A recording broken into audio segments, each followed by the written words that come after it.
I guess it is the right time to start for us. So welcome to the online workshop, Ethics of Rapid Response in Research and Documentation from Pandemic to Invasion, that aims to discuss challenges of scholarly work in a radically open situation of uncertainty and risk.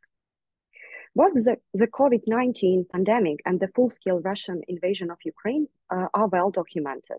And in both cases, academic milieus and public initiatives reacted very quickly.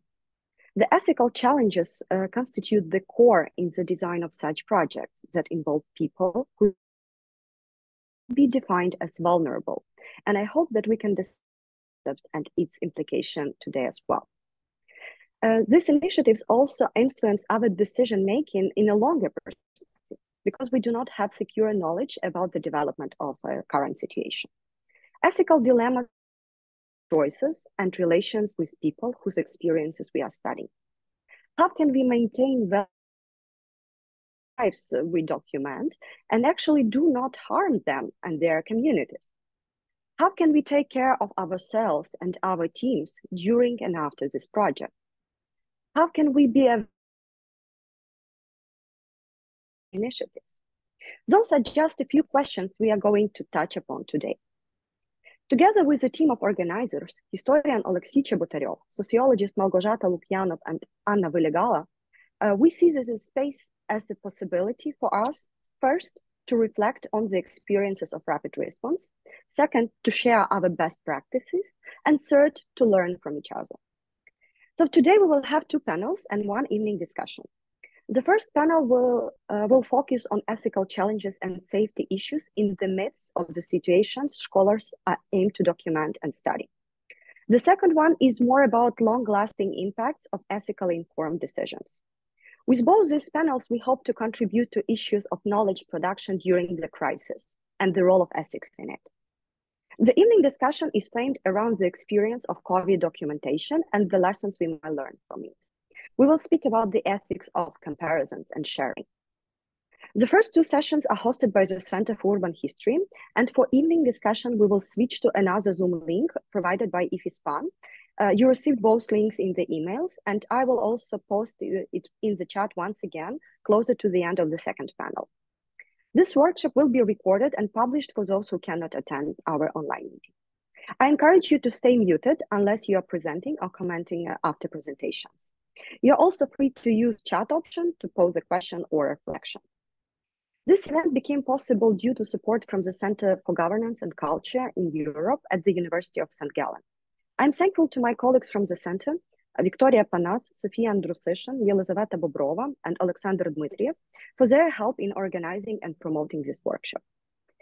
We can gather virtually, but in Lviv, because of the Ukrainian armed forces who held frontline and the everyday work of communal workers who ensure we have electricity and internet to connect globally. Today, once again, after a long air raid alarm, we have to be aware of constant stress. Therefore, it is a huge privilege to meet and talk. I wish you all a fruitful discussion and pass the words to my colleague Alexei for also some intro remarks.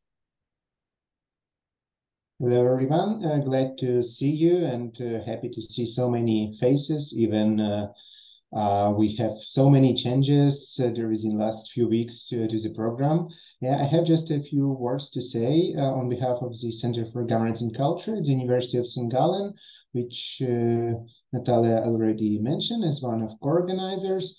So the University of St. Gallen for many years hosted quite a big Ukrainian project, but nowadays it's rather framed as a Black Sea project. And starting from 2020, due to COVID, we started more and more rapidly change to different online activities, also activities connected to online archival practices and different online research. That's how to the pool of the project we included project by Center for Urban History on archiving COVID experiences. And it was in 2020. It was not so obvious to all of us that we need to document it, but some centers were first as Center for Urban History, and many later joined these initiatives on documenting sounds of pandemic, documenting emotions of pandemic, dreams of pandemic, etc. It was a very interesting project, and unfortunately, timing of kind of finalizing this project and turning into the book publication was not so good because after Russian full-scale invasion, of course, focus switched, but even COVID might seem as kind of early modern history from nowadays perspective because so many things have happened in our life in the last few years. But I believe that in terms of emergency research response, we are quite close to methodologically what people were experienced back in spring and autumn of 2020, and even ethically on different scale, but still in 2020, we were also debating how to speak about death. COVID, it was not only about home office and some regulations that people make fun of internet in our mask regimes, but it also was about death, and we already had this discussion. Of course, today the life and death and all ethical questions around are much more bigger and much more serious due to the scale of the war that we have now in Ukraine. But still, I'm happy that this project is going on, and during last 2-3 years, this kind of initiatives led by Center became one of the stones of cooperation between University of St. Gallen and the Center, because beyond the COVID project, we also support Telegram archive initiative, some fellowships at the center that are also connected to archiving and documenting ongoing war. So this forum seems as a very logical event to many of these projects, not only to COVID one we have a few years ago. So I'm really looking forward to your inputs and really ready to learn many new things from your insights and from your experience. So have a nice workshop. Yeah, I'll try to be here with you most of the time. Thank you. Yeah, thank you, Alexei. And we have 5 more minutes before we'll officially start the next panel, which will be moderated by sociologist Anna Velegala. So if you want to grab a coffee and just need some few minutes to focus on the topics you are going to discuss, feel free to do so. And in already 4 minutes, I will pass the mic to Anna.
I guess it's already 3:15, so we might start our first panel. And I'm happy to pass this virtual floor to Anna Valigala, sociologist, recently habilitated sociologist from the Institute of Philosophy and Sociology in Polish Academy of Science, and coordinator of Polish part of documentation within the project 24th of February 2022, 5 p.m. Testimonies from the War.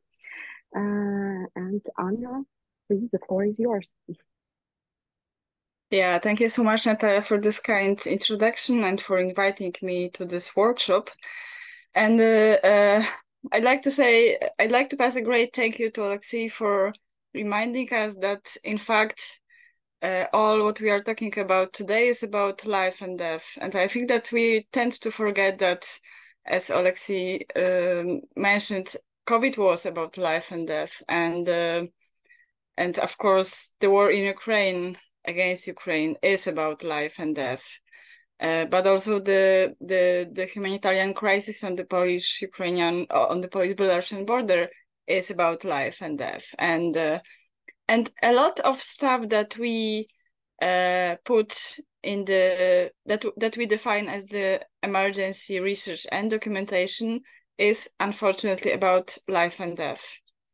And I think that in that context, the very title of the session that we're starting now, Safety and Well-Being, Ethics Here and Now, sounds very peculiar, because what does safety and well-being means in the context of life and death? It's not only about whether we are warm, whether you have your work, it's about life and death.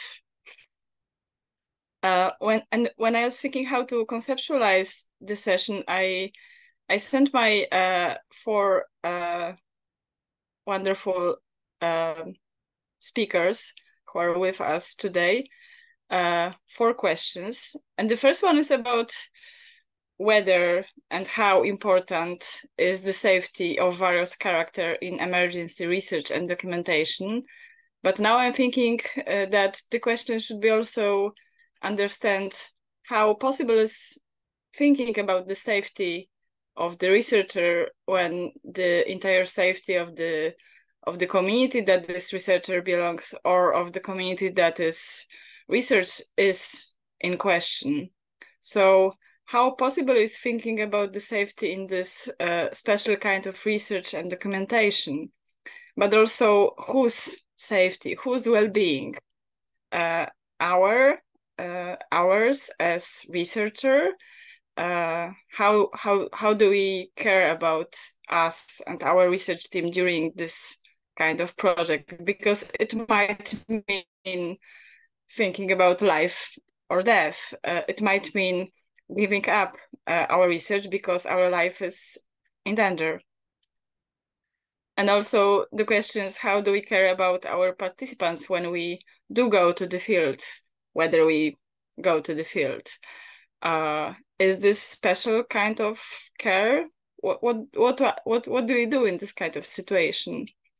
And also how and whether different are this kind of measures from what we do usually, because we are scholars, we are activists, we are analysts, and we usually undertake some kind of safety measures in our professional activity. But how different is what we do in this kind of activity from what we do usually? And I asked these questions in a more organized and written manner my 4 presenters, and I will introduce all the presenters now. So we will start with Kamila Fiałkowska, who is a researcher at the Center of Migration Research, University of Warsaw. And her research focuses on migration from Poland, inequalities, gender, religion, and national and ethnic identities of migrants from Poland. And since the beginning of the border and humanitarian crisis on the Polish-Belarusian border, she has been also involved in the work of the research collective researchers on the border. So she's kind of linking these 2 perspectives of the activist and researcher, which is quite valuable, I think, for today's panel. Then we'll have Julia Kabanet, analyst and project coordinator at the Kyiv-based NGO Center for Society Research, CEDOS. And she now works on a research on the provision of social services in Hromady, and coordinates the UA Transformation Lab project in partnership with the Institute of European Politics in Germany. Julia completed her master's degree in global migration and social justice at the University of Glasgow.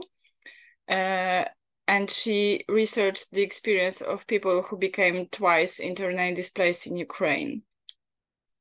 Then we have Małgorzata Łukianow, who used to work with me at the Institute of Philosophy and Sociology of the Polish Academy of Sciences, but then moved successfully to become an assistant professor at the Department of Sociology, University of Warsaw, and the Center for Research on Social Memory.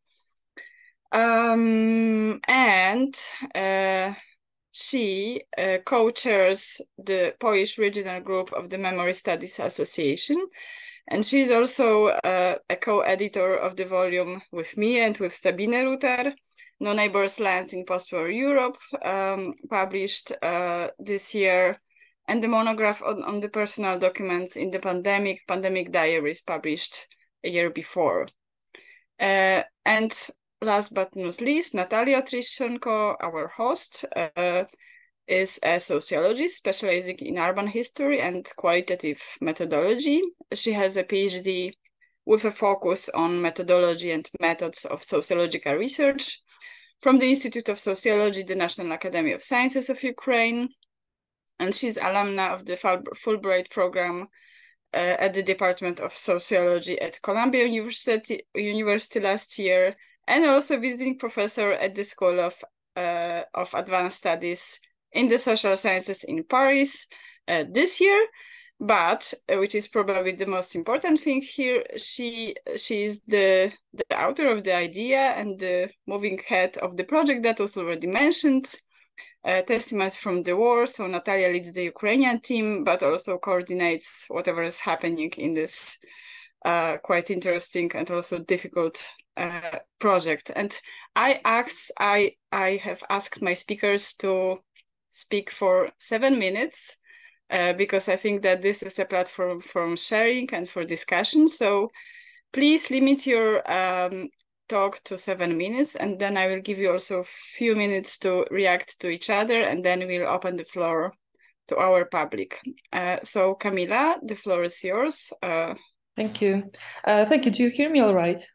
Yes? Yes. Right, fantastic. Thank you so much for organizing this panel and also for the invitation. I think it's, in general, it is super important, but even more now to discuss ethics in research. And given the situation that we have as researchers and as an activist, I think we really do need more conversations like this. So I'm really happy that I am able to participate in the discussion and also learn from so many of you here. So as mentioned, I work at the Center of Migration Research and actually researching refugees and focusing on the refugee situation was never within my focus until 2021. And I very briefly want to introduce you to what is happening on the Polish-Belarusian border, because I'm not quite sure how many of you are aware about it. Just very, very brief, concise information. So it all started over 2 years ago now. It was late summer 2021 when Polish border guards attempted to push back group of Afghani refugees in village near village Usnaż Górny in Podlasie region. The group protested against the pushback and sat on earth on soil and stayed there for a couple of days, and that actually lasted a couple of weeks eventually. This actually was a beginning of the humanitarian crisis on the Polish-Belarusian border, and the way of handling the so-called Usnaż group heralded the way of handling the crisis in general. So what we witnessed in the forthcoming months was increasing violence towards people on the move who try to cross the border, and limiting access to humanitarian protection, so that people actually were not allowed to apply for asylum, to file their application for asylum successfully. They were violently pushed back on to the Belarusian side. Very early on, the area of the border was effectively cut off from the rest of the country by introduction of the state of emergency, and later, as of 2nd of September 2021, and later zone of exception or no-go zone, the names differ, and that was lifted finally on June 30th, 2022. So for over a year, the border area was somehow excluded from the regular life of Polish society. This affected local communities and people who wanted to enter the border area for whatever reasons, personal reasons, activism. Big NGOs were not able to conduct their activities in that area. And of course, we're talking about the humanitarian activities, because what happened and what we have learned during the first weeks of the crisis, and something that it was a very long but also very quick process of learning how the situation is handled by the Polish authorities, was that the humanitarian aid was effectively prohibited on this area, but also beyond this, the zone of exclusion or state of emergency area. What does it mean? It means that when you were trying to help people who were stranded in the forest of Białowieża, which are quite difficult forests, and I don't know how many of you have ever been there. It is one of the last primeval forests in Europe, very difficult terrain, very muddy, with rivers and swamps. When you are trying to enter to provide humanitarian assistance to people in need, you had to do it undercover, because doing it openly would endanger life and health of people in need. For the very first practical reason for that is that official state policy was to actually remove people in need, people on the move, from the territory of Poland, claiming that they are illegal migrants who are violating Polish law by crossing the green border, which is by no means a crime against, according to the Polish law. And also, by crossing green border, you are fully entitled to claim international protection. So all those rights were refused to people on the move, but also rights to life, health, and safety were also refused as a consequence. There were also several attempts to criminalize humanitarian protection, humanitarian assistance, I'm sorry, which means that people who, activists who were providing this assistance were very often intimidated. There are several cases of quite severe abuses of power on the side of authorities. There are attempts at criminalization of this help, claiming that activists are involved in human smuggling, which is a serious offense. And there are currently 9 ongoing cases against activists who are accused of smuggling human beings. So this is a bit of a context. So when I hear like, okay, how do we do research? How do we document this ongoing crisis? There are many different things that comes to my head, and I don't have any answers, I think. What we try to do is to kind of see what works and consult with activists who are more active, present in the field, but also our primary goal is to protect the safety of people on the move, because they are the subjects of the crisis. Even if we as activists or we as local inhabitants of the border area are somehow affected by what is happening in the field, by the militarization of the area, by the police interrogations and police abuses or border guards' abuses of power, we are not the subjects of the crisis. The subjects of the crisis are people on the move, so asylum seekers, refugees, whose rights are being denied continuously. But then again, obviously we cannot ignore what is happening on the ground, because altogether it creates the hostile environment for everyone, for the local communities, but also hostile environment for the refugees. So yes, we try to conduct our activities, and I will briefly mention what are they, in a way that it doesn't endanger people on the move, but also it doesn't endanger the network that has been created among the locals and among the activist volunteers who are arriving to Podlasie, who are supporting people on the move with humanitarian assistance and legal assistance. Because the existence of this network is crucial, actually, in literally sustaining life for people who are stranded in the forest. So that's one thing. Second thing is that, yes, all of us actually in the group of researchers on the border, we've met in Podlasie sooner or later during this ongoing crisis, and we figured that because we are coming from quite many different disciplines, we want to talk together about what is happening, analyze this together, and we also felt that yes, there is a dire need in documenting what is happening, especially because of the exclusion of the territory from the regular jurisdiction and ongoing violation of human rights in this terrain. We cannot really trust local media, local politicians, or politicians at all for what is happening there, and we really don't have credible information as researchers and as activists. So it was our need to come together, talk, discuss, and network, learn from one another, from our disciplinary backgrounds. And one of the things that we did together, we tried to build social archive of humanitarian crisis, and that's the work that my colleague is particularly focused on, Natalia Wiedzinska.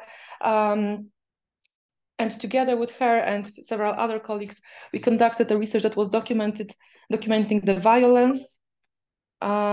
Sorry, I had some disturbances here. The violence towards local communities and activists while providing humanitarian assistance in the forest. In the way that we wanted to first document very broadly forms of violence that they have experienced while providing humanitarian assistance, but also by living in the area. And also here, ethical concerns were about not re-traumatizing people, but also about us exposing very sensitive information or risk of exposing very sensitive information, especially if the case was at the prosecutor's office, so that we really couldn't actually talk about it in details, not to harm the person whose case was discussed. But yeah, well, and sorry, if I'm just a bit chaotic, please bear with me for a moment. How did we care about our research participants? So I'm talking about the local residents and not people on the move. Like our primary goal is to get as much as we can from local informants and from the forest itself. We do not conduct interviews with people on the move, apart from those which are necessary for their proceedings in terms of legal aspects of claiming international protection. So we try to not to endanger people by doing such discussions, interviews with them when we are providing humanitarian aid, which is for ethical reasons also quite understandable. But what we try to do, we try to document the violence that local networks of activists and inhabitants experienced. And that was quite important from my point of view. One thing was important to give justice to people who are involved and who are very affected by the violence from the Polish uniformed services, to hear out their stories, but also to, and that's the part of the caring part for the research participants, to make sure that they are somehow taken care of. Okay, I see that Anna is suggesting that I wrap up soon. Or 1 minute, or Well, you already speak 3 minutes more than I I'm so gave. sorry. Yes. Please try to wrap it up, and then we can come back to your case. Basically, what we did, we gathered a lot of information about the violence towards people who were involved. We also paid attention to provide them information about the help of psychologists provided to the activists for free. There's a quite extensive support network among the local activists and inhabitants. So we try to make sure that everyone is somehow taken care of. Of course, it is always an individual decision. For some people, the discussion was the first moment of realization that they endured trauma and they didn't realize that they have this traumatic response to certain things. And of course, we don't, as social researchers, we don't have tools to untangle this. So like discussing these aspects also was quite important, but also very, very difficult and sensitive. And I'm really happy to answer whatever questions you may have. I'm sorry for being out of time. Thank you so much. I think that what you're doing is fascinating, and this is why it's so and complicated, and this is why it's so difficult to be to put your talk in time. But we'll have more time during the discussion. And now I will need to proceed to Julia Cabanet. Yeah, thank you so much. Yeah, I'll try not to be more than 7 minutes, but I can't promise anything. Yeah, so basically today I will primarily refer to our research on thoughts, feelings, and actions during the full-scale war. We had 5 waves of this research, and basically I'll tell you a bit of a context. On February 24th, the majority of our TEDx team was in Kiev, and from the first days of the full-scale war, we have been involved in various volunteer initiatives. Some of us were also evacuating from Kiev and settling in our new temporary places.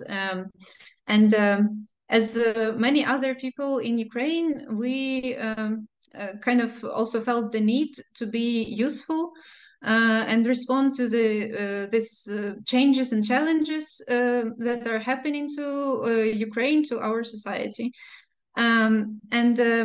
Yeah, like in the beginning, of course, it was not clear what is going to happen next, for how long it will be happening, and how this all will impact us as a society and us as organization.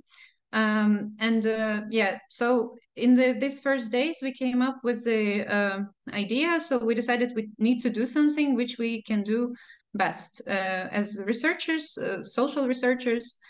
So this is conducting social research, basically. And this is how the idea to conduct these experiences during the first days of the full-scale war was born.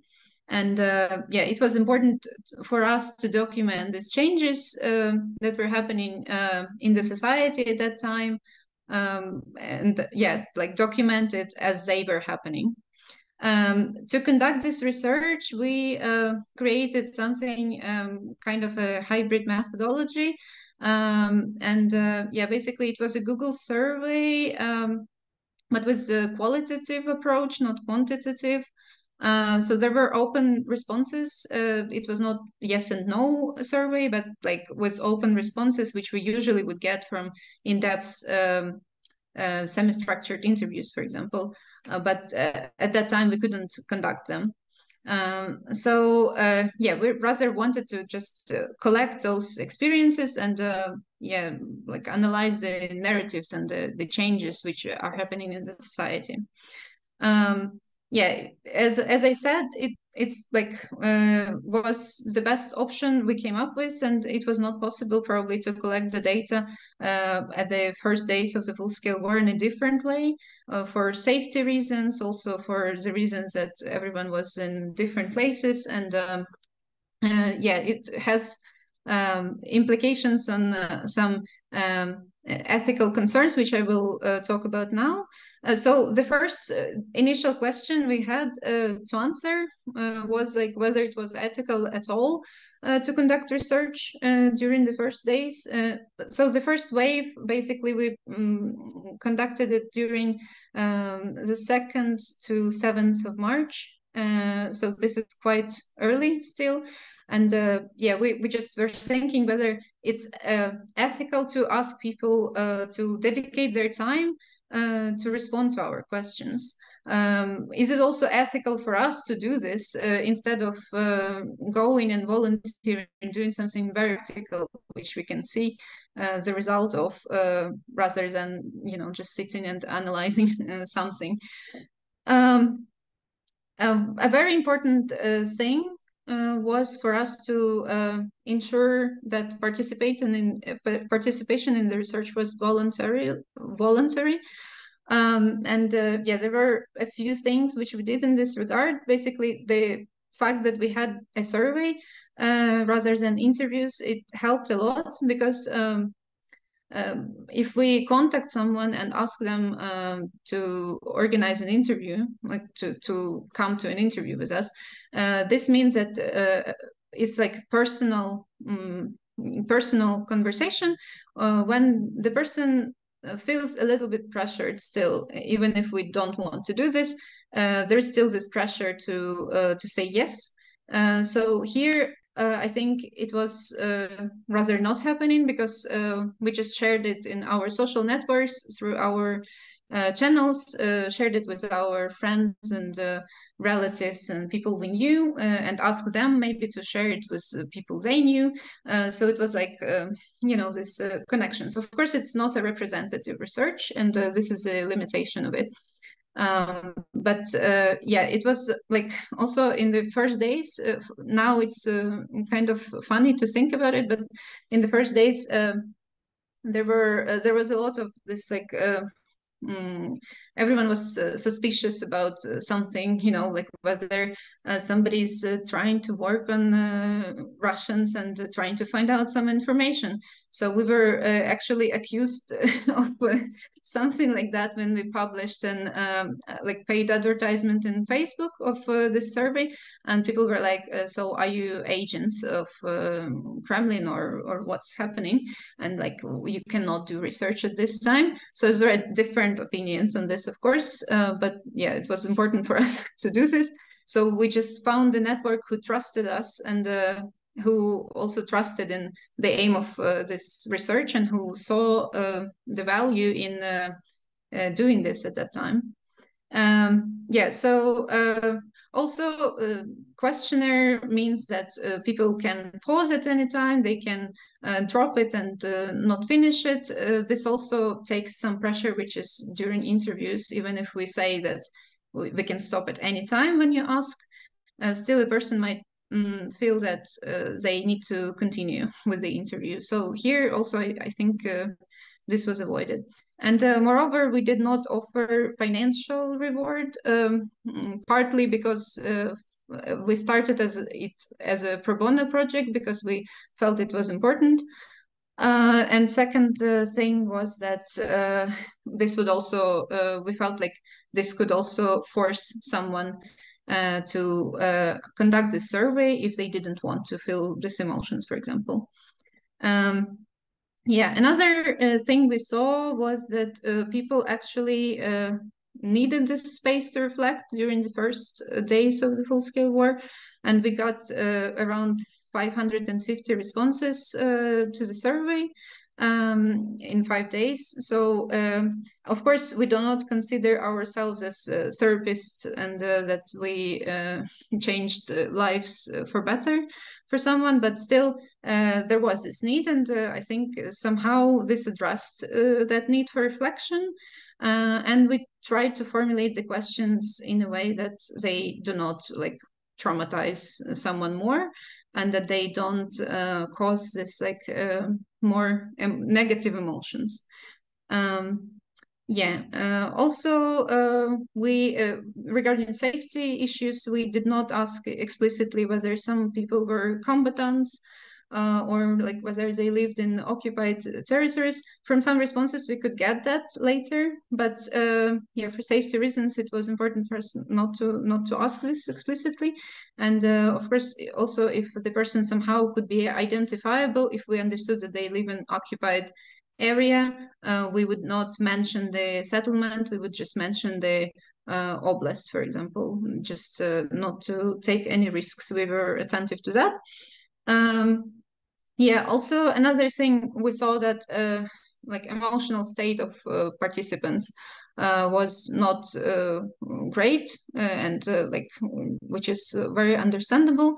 And many people are in need of psychological help, but as we did not collect any personal data and we don't know those people in person, like we just understood for the future that it might be that we must be like more responsible and maybe just be more attentive to this, put more information on resources, psychological resources which they can use, and etc. Yeah. And with regard to us as a team who worked on this, we also were reading this, and this also caused some emotional distress to us. But like, it's important to know that we lived in a huge emotional distress in the first days. So I'm not sure that research actually impacted that much. Yeah, and also another thing is subjectivity. But I guess in this case, it's rather a tool like to gain a deeper understanding on those experiences, because we also live through this and we analyze it, and we don't have the position of privileged researchers from outside, like from, I don't know, somebody who came here to build their career. But we are here, we work in this community, and so it's like, yeah, I think it's rather a tool to gain a better understanding, and also to try to be like to avoid this big power balance. I understand that it still exists, but like, yeah. Yeah, and I think at that time we didn't have any. Yeah, okay, I'm finishing. So I just to add, I think a good practice probably is some reflection sessions with of research team and team who works on this. I don't think we had explicitly those in the beginning. We had one recently, and it was very nice to talk to colleagues. But yeah, I think generally we were just talking to each other and checking like where we are at, and yeah, this helps a lot to take care of ourselves. Yeah, thank you. I think I'll continue in other parts. Yeah, thank you so much for this input. And I think the Małgosia kind of will agree that what Julia just said echoes very vividly with our experience of our interviewing in Poland with Ukrainian refugees. But Małgosia is to talk about that. Yes, so hello, good afternoon, and thank you so much for having me here. And when I was thinking how to answer this question about safety, so I'd say that the quick answer is always yes, that you have to take care of the safety. But then thinking of projects, not only the projects about documenting the fate of Ukrainian refugees to Poland, or any other project that any of you mentioned, is that actually this anyway puts everyone's at risk. So perhaps what is to be discussed is how to mitigate and how to research all the risks, make sure we know them. And this is how we approach safety, I guess, in general, because I think it's inherent in all this kind of research that somehow this safety is put at risk from various contexts. And then maybe how we took care about our research team and the project testimonies from the war that originated in VIV, in the Center for Urban Research, that probably Natalia will tell you more in depth about this. I will just in one word talk about in one word talk about the Polish part or the Polish branch of it, since when we noted and we saw this huge also influx of Ukrainian refugees to Poland, so that meant this will be like the part that has to be documented as well.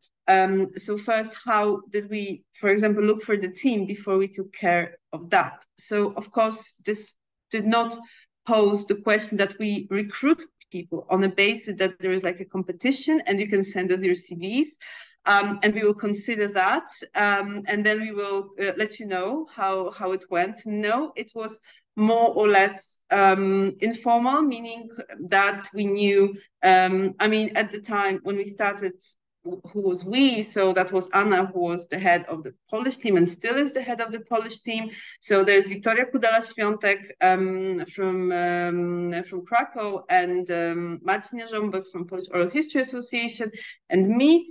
So we knew that this will not be, the project will not be a training zone for students, for sure. So it cannot be that we will take anyone who wants to, who is good-willed, who would like to do this. That was not the case, of course. We needed people who are qualified, who speak the language and have some experience in oral history, in working with so-called difficult topics, maybe what Alexei reflected to as life and death matters, just to briefly put this. And then we worked when the team established with a professional supervisor, meaning we had supervising sessions to deal with issues such as I cannot help the person that I talk to. I mean, this is beyond me what I can do, and this put many of us into this sense of guilt very often. So this was like the safety ventilation for the team before the team burst out. But perhaps, of course, the most important part was to how to secure the data and people we talked with in terms of emotional security, in terms of storing those interviews, in terms of handling this, and in terms of how did we approach our witnesses, the interviewees we spoke about. So briefly, it never worked that we published like an open call or like an open invitation or left any leaflets in any refugee centers or any temporary shelters for refugees and someone contacted us. This, I think, happened once or twice in the much later stage. So this was the snowball sampling that someone knew someone and knew a friend of a friend, and this is how we reached most of the witnesses who agreed to speak with us. And what was crucial is for any measures of psychological well-being that our first meeting, the first contact, was not about recording. It was about presenting what we would like to talk about and how everything will look like, that we will talk in person. Only in-person meetings were allowed in our project, and whether he or she agrees to this. And we also provided our witnesses with the list of questions, and this was done for the purpose that in case there is anything so sensitive and painful that this person does not want to talk about, so we both knew it before we even started the recordings. I would just go around one or other topic and never mention this. But of course, we did not record our, so to say, direct friends, meaning this could put in the risk, or probably people who would stay at our homes, because the policy of the Polish state was very chaotic at the time, and the vast majority of refugees who found any shelters in the first weeks were hosted in private homes of people in Poland. So that was a big no, not to record people who are staying at our place or are somehow dependent on us, like we help these people financially, or we provide them with jobs, or we provide them with anything else. So this is not whom we are supposed to be recording. And of course, the person could choose. So we had, probably both Anna and Natalia can confirm this, a terrible terribly long consent for the participation that had to include all the options to be in or out of various options. For example, should this be shared and archived and kept under name and surname? Should that be anonymized? Should it be pseudonymized? Sorry. Or can we use this for academic publication, academic communication? So, for example, if anyone is going to talk about anything in the media about this project, so does this person consent for that? Can we use this in the future for educational purposes, and so on and so forth, and the GDPR and everything else. So I think that was 5-6 pages total of each consent in this case. And of course, broadly understood confidentiality, meaning that this will not go any sooner before the war ends for the research purposes. Then, of course, we're going to the question, what does it mean the war ends or the situation is safe? I just don't want to talk about this because this is such a broad topic. Of course, what we had to be prepared for, and we've been trained for that with our person who was conducting supervision. So how to be sure or how to recognize any symptoms of the post-traumatic stress disorder. So when the person is going into a stupor and what is happening before, because this word trauma was so omnipresent in the media and everywhere, and used and abused by journalists in many cases. But it was not about that the person is crying in front of us, that this is a sign of trauma, that it takes a lot more sensitivity and insight to recognize these symptoms. So we had to be able to take care of that. And once it happens, how to respond to this.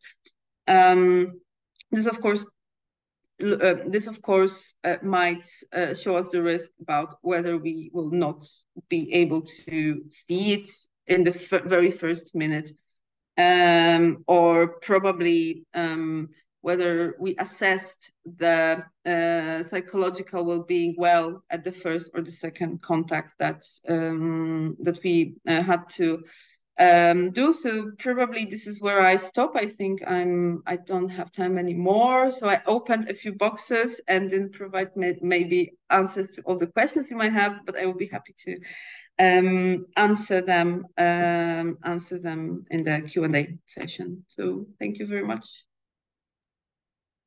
Thank you so much, Małgosiu. And we are now proceeding to Natalia, who will talk about the boxes on the Ukrainian side of the project.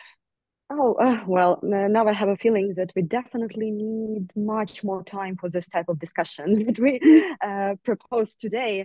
I told you. Yeah, so I think we will just map the field. We will just pop up the questions, and rather than providing answers, providing complicated discussion on certain topics, because anything that we just mentioned, started from psychological support to handling the situation during interview, deserves its own workshop. Well, and I think I will use this time less to reflect about the experience of the documentation that we started last year within the international network with our Polish colleagues from Luxembourg and Germany and the UK. But rather think a little bit further in time about documentation of COVID, because it was like part of the thinking behind this workshop was related to the situation of open-endedness. And COVID was actually one of these big experiences for us, as well as Euromaidan, which was also documented by the center's team. But I think I will have few theses here, and I will do it in, I hope, 5 minutes. Not to go into any details, but really happy to answer any questions you will have to this initiative. So first, we have to think about research as being really entangled to the social situation we are living in. So basically, it is a thesis about positionality. So the way how you assess situation and the way how you assess risk really depend on the position where you are. And some of these threats, direct threats to your life, they cannot be separated simply for research situation. If you are documenting COVID, you can get sick, like going to shopping or anywhere in your life, and then spread this invisible virus to others. So you can be an agent of a threat to others. And the situation that we are part of, like in case of the full-scale invasion, for instance, some of the emotional threats, but also existential threats are coming like not from an academic environment, but from the situation outside of it. So we are much more than just academics, researchers, sociologists, professionals, but we are just human beings who are entangled in multiple different types of relationships, and therefore the situation of war or pandemic threatens this type of connection. So first, you could be more distressed, more emotionally exhausted from the situation you are part in, not from the research itself. And I think it briefly touches the things that Julia mentioned, that we could be just tired, sleep deprived because of the war, but not because of the research that we are doing, the documentation that we are doing. And thinking about my also experience, I think I got much more emotional distress from the media flow than from the interviews that I've conducted. So which is first thing. Second thing is about do not harm maxima that we often use in our research, but which sounds quite abstract if you just use it. So for me, like the main issue always comes when you start to unpack certain boxes. What do you mean by do not harm? For whom? Your interlocutors, your team, your community, the families of interlocutors, the communities of interlocutors, like society in general, by disclosing certain type of information. So also, in what temporal perspective are you thinking? Are you thinking only about not harming people by creating a situation of interview, or also by disclosing data, by analyzing data with a certain theoretical approach, which might be traumatic for people to be framed in a certain way academically? When do not harm, how do not harm, and whom do not harm? So like three big questions here. And therefore, I'm thinking about ethics, as ethics is one of the big topics for our discussion, in two levels, horizontally and vertically. Horizontally in terms of like different communities with whom we have relations when we construct certain types of projects, like our narrators, who are the key for this type of ethical discussion, but also like their family, their communities, our teams, and largely academic community, also society, which we are part of. And also vertically in terms of different temporalities of projects. And once again, our discussion today is framed about ethics here and now, and ethics in a longer perspective, even though it is very entangled. And the decisions that we made under extreme circumstances will influence a certain way what we can do with materials that we collected. And all the time, if we think about safety and security of data, for me is a big challenge how to bring people back into discussion about data. Usually these data-based discussions are so abstract, and somehow like real human beings with whom we build relations of trust and mutual support somehow disappear at some point when you step into data management or disclosure of data. So once again, like how to bring people back and how bring their agency back. So I think one of my last points would be about subjectivity of people whose experiences we are documenting. Do they have any influence on the life of the stories that they shared? And if yes, when this influence might play out, either by withdrawing informed consent. It is something that we planned within our project, so people can say that they don't want their narratives being preserved anymore, or somewhere else. So what are the spaces where this human subjectivity can really be enacted? And last point will be about practical ethics. So we can have like wonderful and great discussions, but this ethical dilemmas often are impossible to codify because certain challenges emerged in the situation of a direct interaction, which usually cannot be predicted. So basically, it's rather about finding the guidelines in terms of what is important for you as a team, for you as a researcher. How can you balance power in a more engaging and a participatory way? Yeah, that's just from my side and maybe more abstract, but I hope that we can talk more about certain issues in the discussion. Thank you so much for this talk and also for the time discipline, which allows us for almost 20 minutes of discussion. And I have a bunch of notes, but I will not use my power of moderator to ask all the questions that I could have. I will just mention two issues. I think that the question that we all needed to ask ourselves before we started was whether it is ethical at all to start the research when the crisis is ongoing. And somehow we all answered yes. And what you described, all of you shows why we answered yes. And also that it was by no means spontaneous answer, but deliberate and grounded in some reasons. But also I was what Natalka said was very important for me about research being part of the social context. I think that this is all about the emergency research and documentation. You cannot somehow isolate yourself from what is happening, whether you're part of this community or not, because it is this emergency state. So even by entering this setting from outside, you become part of this setting. So just two short remarks, and I think that I will open now the floor to questions, and I won't give four of you this opportunity to comment on your previous co-speakers because you already used too much time. I'm sorry. So the floor is open for everyone who is ready to start the discussion. You can raise your hand virtually or type the question in the chat. But if the speakers have questions, they are also welcome. I have a question. Good afternoon for everyone. I have a question to Yula.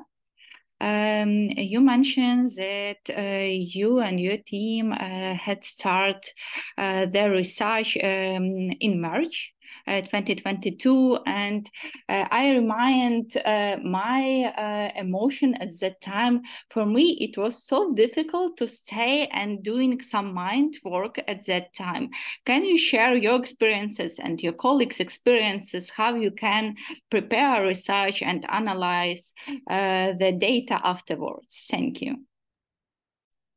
I think the answer is to combine this with different things. I mean, I cannot speak for my colleagues, but for me, I have to see that something practical is also happening. So apart from some mind work, so that's why I was going to do some masking nets, or just things which were happening in the settlement I was in at that point. So yeah, I think it was a challenge. It was a challenge because we saw everyone around us is involved in some volunteering initiatives, and yeah, as I said, we were also involved in them, but then you cannot see this result, and it's very difficult psychologically at that point. But yeah, I think we went through this. I'm not sure how to respond how we did it, but yeah, just somehow it was. I think this thought that we are more useful in what we know how to do was very helpful for us. So we just concentrated on something we were trying to do. And also, if I may add just to something Anna, you just said about like whether it's ethical at all to conduct the research, and that we all answered yes. But like also another question is whether it's ethical not to conduct research in such situation, because then we have undocumented something, and it can have bigger implications in the future. So yeah, I think this balance between good and bad is yeah, it's very tricky. That looks like we're handling it. I think that we were all asking ourselves this question and answering yes, also because we somehow understood, and of course I can only talk about our situation in Poland, of a Pole living in Poland. So I think that we all somehow understood that we want to be useful with our best resources and skills, which means, I mean, I can prepare a tea, I can pack underwear, or I can drive to the border, but this is not probably the best skills I have. I am a scholar, so I really wanted to use my skills to help, and I think that we saw the need for help also in documenting and research, although of course it might have seemed less obvious as it was already said, but not less needed.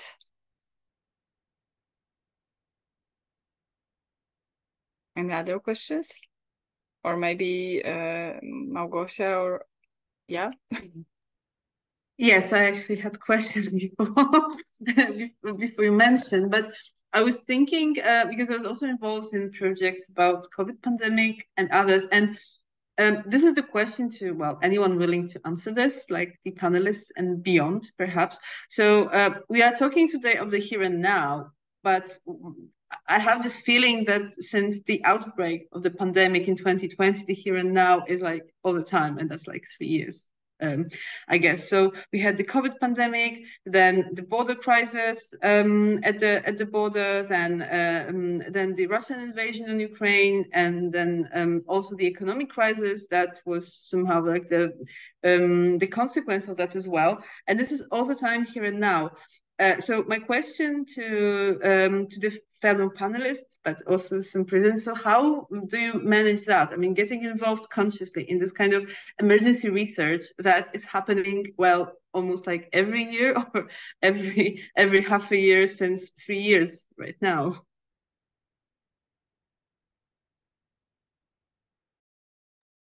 I think I might start reflecting a little bit on that. I think the different timelines. And if we think about academic life, it operates on a very long temporality, like thinking about publication cycles, thinking about grant application procedures. So like if you are having a normal academic life, usually you have to think in advance for many years. And this type of institutional architecture does not allow you a space where you can react to a situation of emergency. Therefore, I have a feeling that many like emergency related initiatives somehow emerge like in between or outside traditional institutions related to research and academic work. So either NGOs or like cooperation that we had within other initiative, also partially like informed through like different constellations. So the spaces where this emergency documentation is possible, I think also a very important thing to reflect about, because these institutions are so inflexible in terms of like reacting and providing funds, providing support, providing like a space for scholars to engage.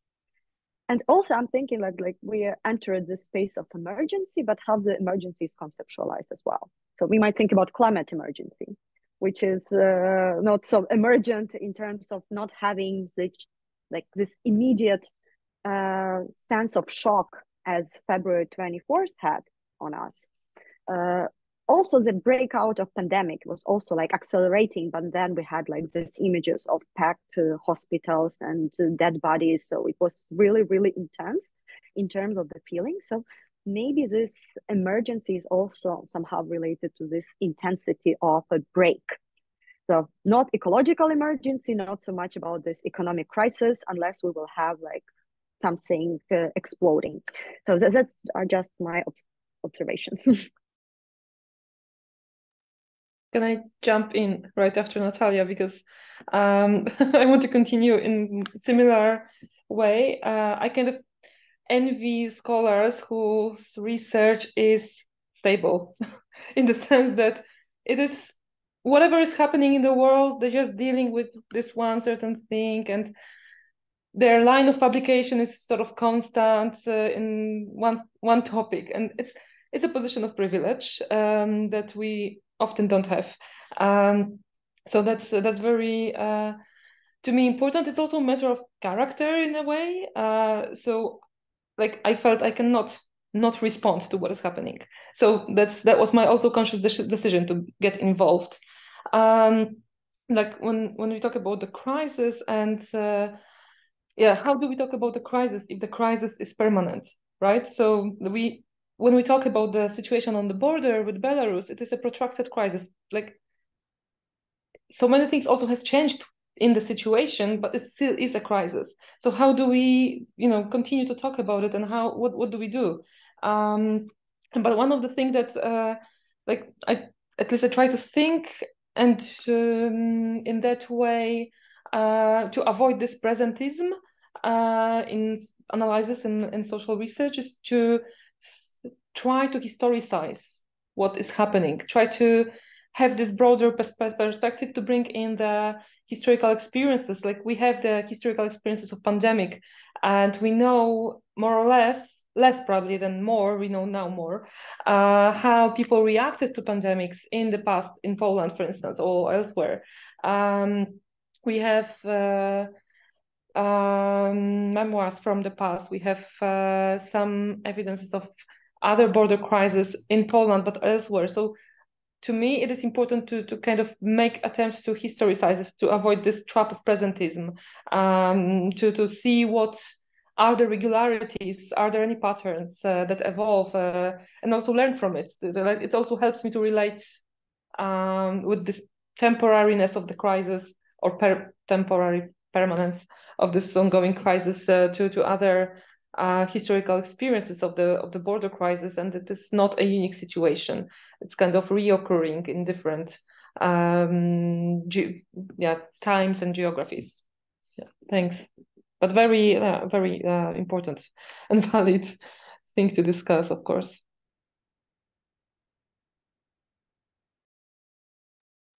Dear colleague, could I have some words about this workshop? Thank you very much for organizing it. And speaking about the emergency situation, about research, I'd like to ask you how do you think about preservation aspects of this research, especially very valuable, not now, not for nowadays situation, but for the perspective. And do you collect now, and how do you mean to preserve this in the future? Not only documentation, not only interviews, but your reflections, your thoughts. Yeah, your maybe notes about this. I think that we have entire session devoted to the preservation, publication, and dissemination in few minutes. But maybe this issue of how do you work with whether you preserve or somehow record your feelings, your assessments of the very moment, maybe that would be interesting to answer. So if I may jump in here, so I think the first thing is to make it a subject of the research, meaning that, as it was mentioned, that the researcher is not made of glass and is present in a social context, has certain positionality towards people he or she meets. So for me, in the research both about pandemic and about testimonies testimonies from the war, this was to reflect on my own positionality, because in our team we had researchers who were themselves refugees from Ukraine, and their positionality towards Ukrainian people was so very much different than mine. I mean, of course, I could say I had some generalized anxiety because of the Russian aggression, but it is just so very different. And I was just in the home country where I reside every day. So it was just to make it the subject of research, of the critical scrutiny, not just to think this is a subject for like, I know, coffee with my friends, but as well. And just to make it public in the sense that Anna published this. So in the very beginning of our project, we saw that there is a lot of grassroots initiatives, people trying to document the lives and fates of Ukrainian people in Poland, and doing this being very good-willed. I mean, really wanting the best, but perhaps not having sufficient skills to handle this.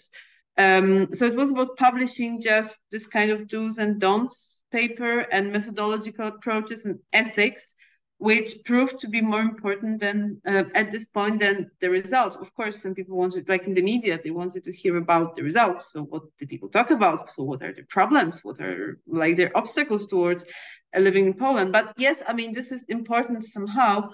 But just to talk about like how and not what, that this is like this very crucial part of the project and reflexivity as such.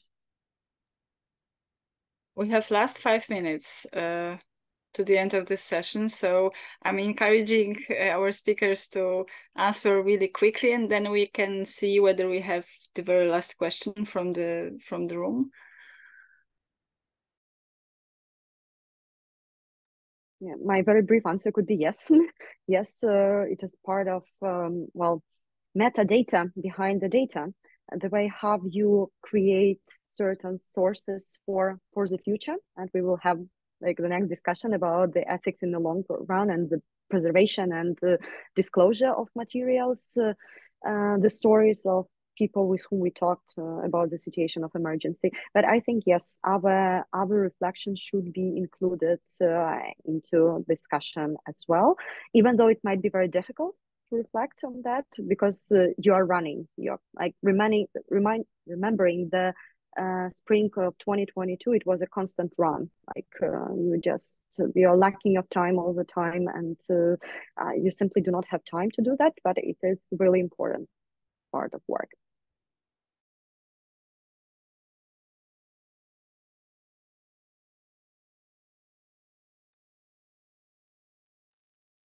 There's also a question in the chat, if I may start with that.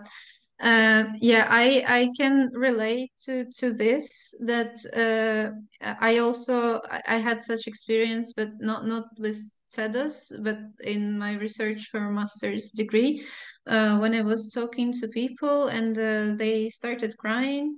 And also because I was doing this research within the Western institution, it was very strict about all the ethical things, and probably the guideline would be like to pause to end the interview or etc. But at that moment I felt like this is not what is needed for the participant, and they don't want to stop. It's just emotions, and the emotions are normal.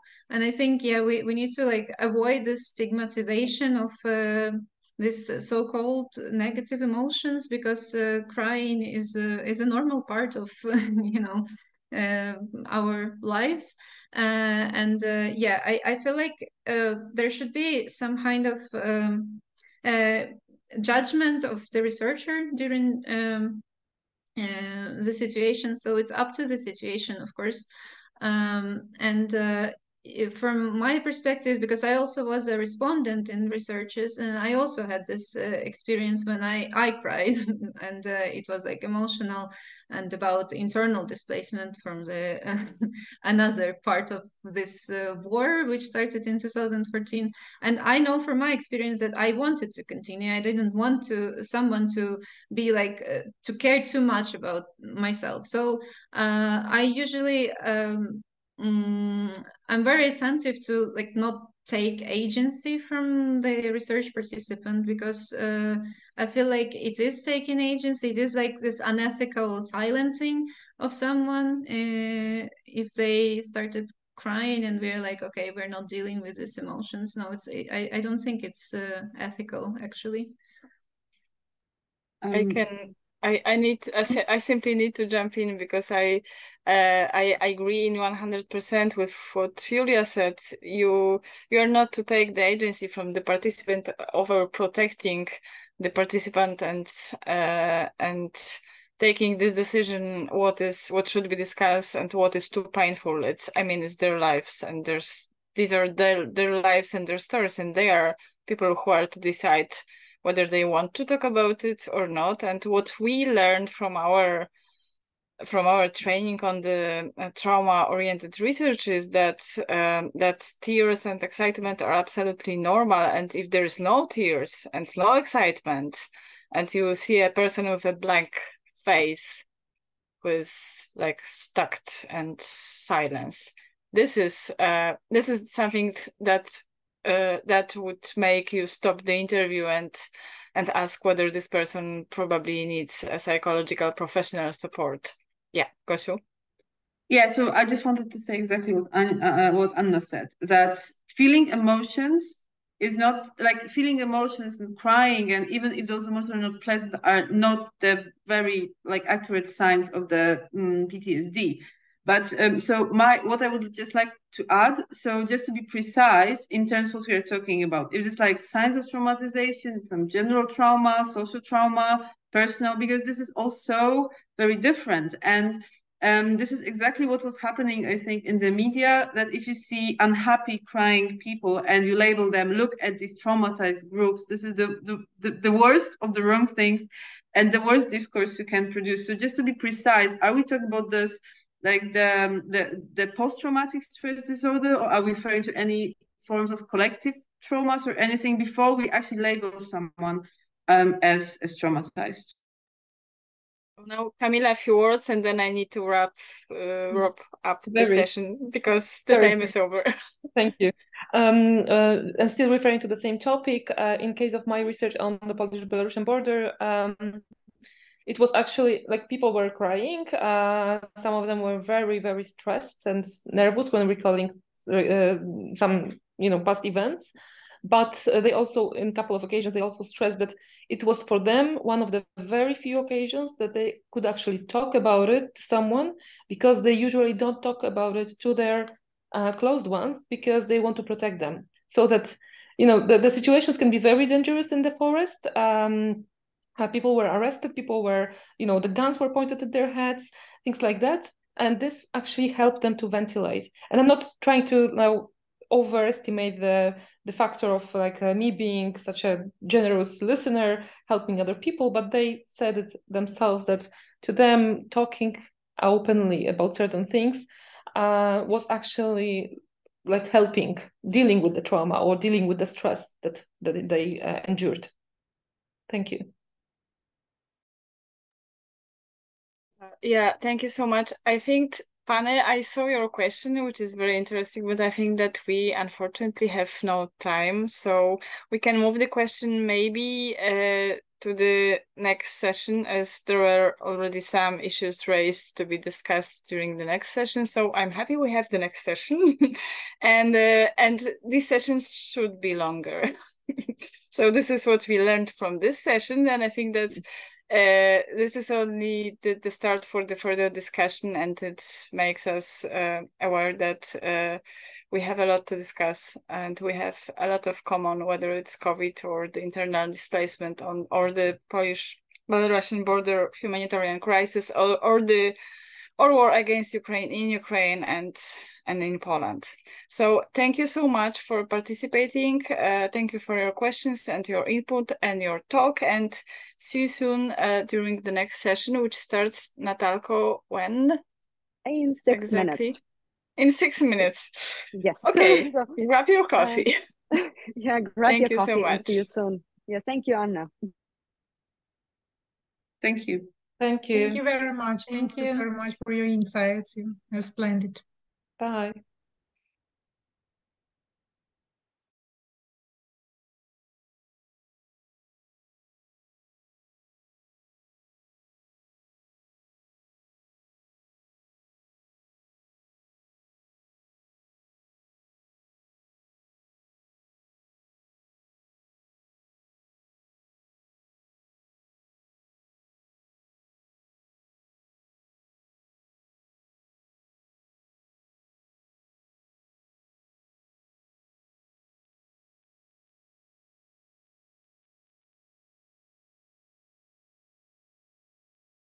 Dear Alicia, we are having a 5 minutes break after the first session, so feel free to grab your tea or coffee for this conversation. Hello.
Okay, I think it is the right time for us to start our second panel. And it looks like we are still waiting for one speaker. Piotr is not here, but as we are really running out of time with our very tight schedule, I think we will start. And if Piotr joins us, it will be possible to find a space for him to reflect on the topic. So the idea for this discussion on the ethics in the long run is to focus on, as you might guess from the name, the long-term outcomes of the project that started as reaction to emergency situation. So both the pandemic and the full-scale invasion were initially seen as temporary, but ended up evolving over time. Therefore, projects related to these events change and adapt to such durations. Our quick decisions have lasting consequences, and now, from the distance of time, we can talk about ethics in emergency projects from a longer perspective. And we have four speakers planned for discussions, and three of them are already here. So I think I will introduce you and give you 5 to 7 minutes, similarly to the way we proceed with previous panel. To start with this input, and then we will have a general discussion with all of the participants. So Alicia, if we can start from your talk. Alicia Palenska is a sociologist who is affiliated with Sociology Department at the University of Warsaw and Ocalenia Foundation that supports refugees and migrants in integrating into new societies. She deals with sociology of work and unemployment and the ethics of social research. Alicia also documented the crisis at Polish-Belarusian border and reflected on the issues of sensitivity of data. Alicia, screen is yours for 5 to 7 minutes. All right, thank you. Yes, since thank you for the introduction, Natalia. Maybe I will tell a little bit more about how it all started and how I got involved in documenting the humanitarian crisis on the Polish or European and Belarusian, European Union and Belarusian border, because it is important for the whole path I took as an academic also in this field.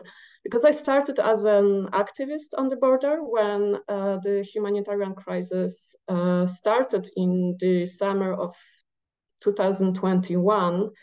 I joined, like very spontaneously, I joined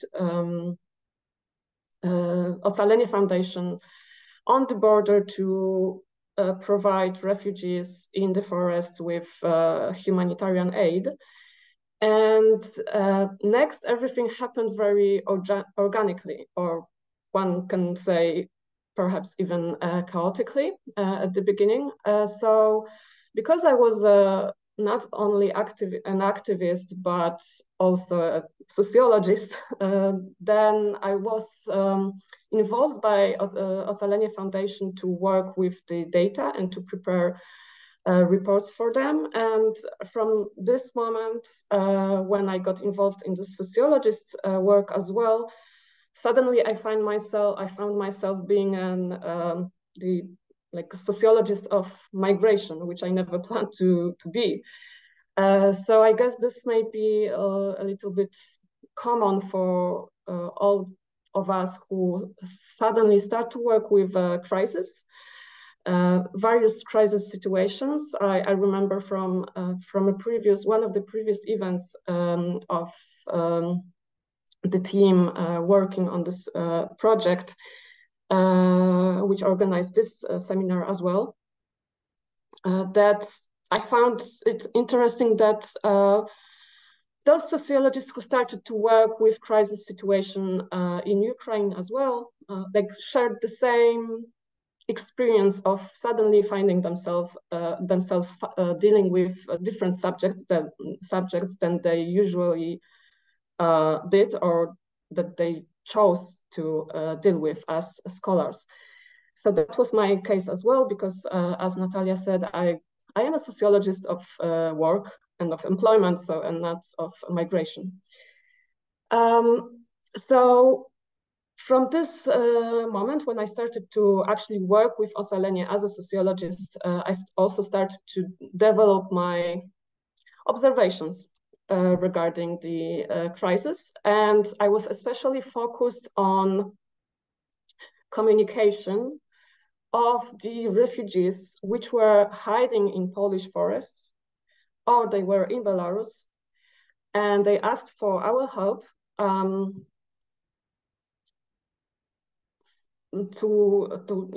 bring them to forests. And I started to kind of notice some patterns and started to be interested in how this communication works, how it is developing, how relations with us are developing, and they develop via online communication, via like various communicators. And I could develop those observations only because I was an activist who was actually receiving those messages with asking for help. So as you can already see, those two roles of an activist and a sociologist are very much entangled in my case. And it is important in how this whole story developed also in ethical perspective, because of course it is rather difficult to navigate those two roles. Although I don't see a problem with being an engaged sociologist, but there are some issues, I think we will be talking about them later, which made this quite difficult sometimes, especially after I published like this tentative analysis of the, let's say, this discourse produced by the refugees on the border asking for help.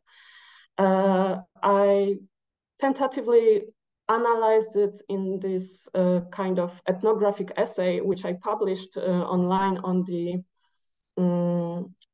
website of the group that also started to work on the border, of the group of scholars called Researchers on the Border, Badacze I Badaczki na Granicy.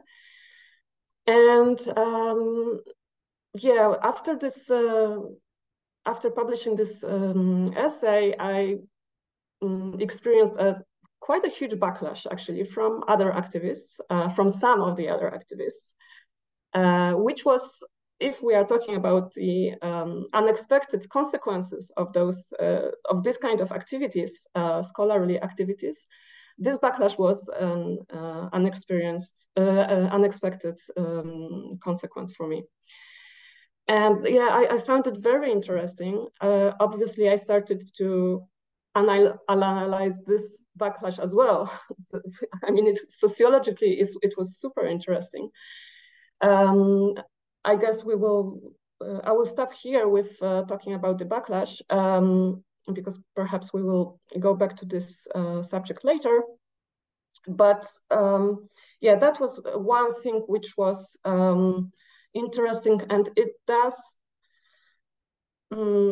steer our attention to the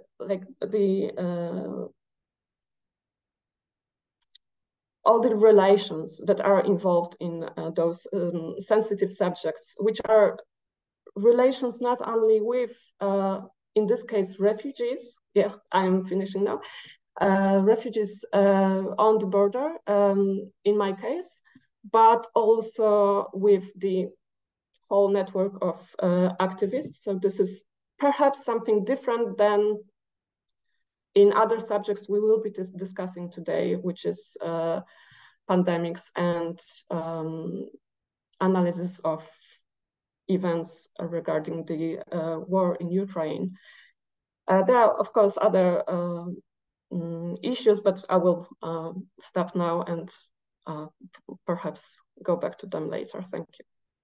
Yeah, thank you. And it's brilliantly overlaps with all of this discussion on disclosure and publication ethics, and how we are part of multiple networks, and how being within situation and trying to assess it might have like a very different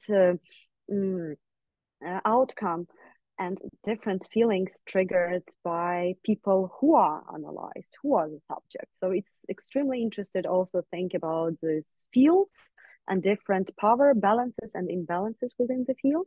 And finally, the positionality. We had a question we didn't manage to answer during the previous panel, but maybe we'll discuss positionalities and how it is framed during this discussion. And that question came from Panayotis Xenofontos, who is a lecturer in Slavonic department, the University of Oxford. And his teaching and research revolve around Russian language literature in the early 19th century to the present. And he is currently working on cultural history of the Greeks of Ukraine from the time of Catherine II to the present. But he will speak more about his experience in Przemysl, also during 5 to 7 minutes. Penny, the floor is yours. Thank you, Natalia, for the invitation, and thank you to all the speakers so far. It's been really enriching to listen to these different perspectives. I have two conclusions in response to the question or the name of the debate, which is ethics of rapid response and research and documentation. The first one was that in the short term, I and people I worked with and still work with, decided that it was ethical not to research in the situation that we were finding ourselves in February, and especially the first 6 to 12 months of the war. I'll explain why in a second. And again, this is just a personal experience that I just wanted to express from again, my position, and I'll explain why in a second. And the second issue was that documentation was something for the long term. And what do I mean by that? I mean that every single one of the people that I worked with, and I mean from the charity or grassroots organization level, has moved to Ukraine-related research topics in the long term. So I'll say kind of a few words about that in a second. So I'll start with kind of February, March of last year. The escalation happens in February, and myself and a few friends pretty much after a couple of weeks go to Przemysl, which is the very eastern part of Poland. It's about 10 kilometers from the Ukrainian border, about 60 kilometers from Lviv. When I say me and my friends and I mean academics who are working, broadly speaking, in the field of Imperial Russian studies of different forms, the Soviet Union. Many of us were working on, some of us still are working on Russia and Russian language, culture and literature. Some people weren't, some were working on Ukraine, some were working on Belarus and Poland. We're talking about academics, early career researchers from the UK, none of whom were Ukrainian or Russian. So English-based scholars from Oxford, UCL, postdoctoral researchers and lecturers. So I was a lecturer at the time. I went to Przemysl because we felt that we wanted to use our skills, which were language-based skills. We all knew Russian and English, as well as some of us knew Ukrainian, some of us knew Polish as well. So to pretty much work and see what needed to be done on a grassroots level in Przemysl, it turns out that big organizations, which I won't go into now, were pretty much absent in lots of ways in the first month of the war on the Polish-Ukrainian border in Przemysl in any case. So kind of grassroots organizations which were flexible, which used linguistic knowledge to help people get to safety, get information to people who were leaving Ukraine in different ways, was actually quite useful. So we found that we were quite, our flexibility and our language skills combined helped us do various projects and various things. This grassroots organization has now become, 12 months later, a UK registered charity. We're called HARP, the Kharkiv and Przemysl project. For the first 6 to 12 months of the war, we had about 20 to 30 volunteers coming out from the UK. Many of them were my students who were studying Russian, Polish, some studying Ukrainian, came to help on the border mainly with language skills. To date, we've gathered about £650,000, which we've spent direct aid either in Przemysl or in Kharkiv, which is where we've now moved our project. So if we're talking about short term to slightly less short term, the direct aid that we were giving on the Polish-Ukrainian border was less and less important, we felt, because big organizations were moving into Peremyśl, and those leaving Ukraine and those going back into Ukraine were more streetwise, as it were. As time went by, they knew how to navigate the station, and they knew where they were going, and they had friends who could help them. So we moved our project from the Peremyśl side of things to Kharkiv, where we're now based. We work in Kharkiv Oblast, and we've been carrying out, we've done about 650 buildings in Kharkiv Oblast. We work in villages, which I can give more information about later, and we work on remont only, so kind of fixing windows and doors of previously occupied on previously occupied territories. So that's kind of, the project is still ongoing, and I guess in terms of documentation, there's nothing really. We haven't produced any research. We haven't interviewed any people in Peremyśl for different reasons, and we're not interviewing any people in Kharkiv. This is purely activist, I guess, work, or charity work. So that work has consciously or subconsciously affected our research agendas or our research and our teaching. So I won't talk about how it's affected my teaching. So I teach mainly Russian language, literature, but progressively moving towards Ukrainian language, literature and culture in different ways at Oxford. Again, I'll leave that part for the time being.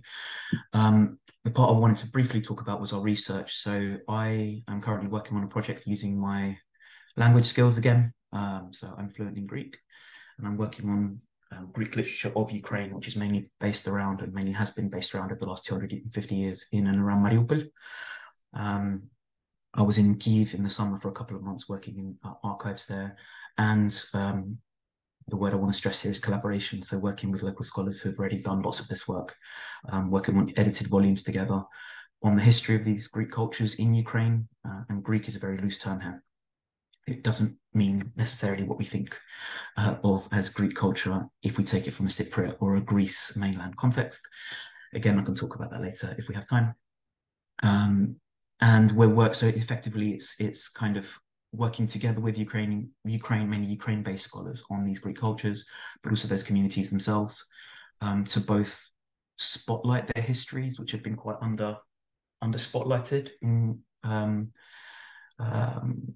outside of Ukraine when it comes to thinking about Ukrainian history, and in cultural studies, which is where I am, so kind of literature and cultural studies. The other individuals I'm working with have moved on to projects. One of us is working on Dama Kulturi in Kharkiv Oblast, and someone else is working on contemporary theatre in Ukraine. Again, this is all in collaboration with other scholars who are Ukraine-based, and in languages. Well, yeah, you can work with Ukraine-based scholars, and I believe in quite collaborative and trying to be as humble as possible in our research. Lots of us are very new to these fields, and there's a problem here of kind of making sure we're not speaking over people, but kind of working with, as well as kind of shining light in Western academic or in Western kind of spheres about lots of these cultures that we're working on now. So yeah, I'll stop there. Thank you for your time, and thanks for listening. Yeah, and thank you, and sorry for having a really short time for this input, because for saving the time for discussion, and I'm happy that Piotr joined us. Wonderful that you are here, and sorry maybe for some mess because of different links for different events. Maybe it was the reason why it was a difference in time. Yeah, thank you, and also some of these unexpected consequences and how like situation of emergency sometimes pushes us to the topics, and it's something that you, Penny, like spoke about, and Alicia as well, the topics that might be not of a primarily interest, but somehow like shed the light to the things which are important. Now I will pass the word to Hanna Zaremba-Kusowicz, who is sociologist and research fellow in the Department of Social Anthropology at the Ethnography Institute, the National Academy of Science of Ukraine, the analyst in ODP Fight for Right. She's interested in social injustice and justice studies, disability studies, and intellectual disability studies. Since the full-scale Russian invasion, Hanna also joined a documentation project focused on the experiences of people with various types of disabilities. Hanna, screen for you for 5 to 7 minutes. Thank you, Natalia, and good afternoon for everyone. Thank you one more time for you, Natalia, that you invite me to this seminar, because it's kind of research well-being for me, and it's so good and reflectable for me to join the seminars that you, Gosia, and Anna and your colleagues usually organize. I will talk a little bit about my experiences of documentation of experiences of people with disabilities after the full-scale invasion of Russia to Ukraine, and also which research products me and my colleagues produce afterwards.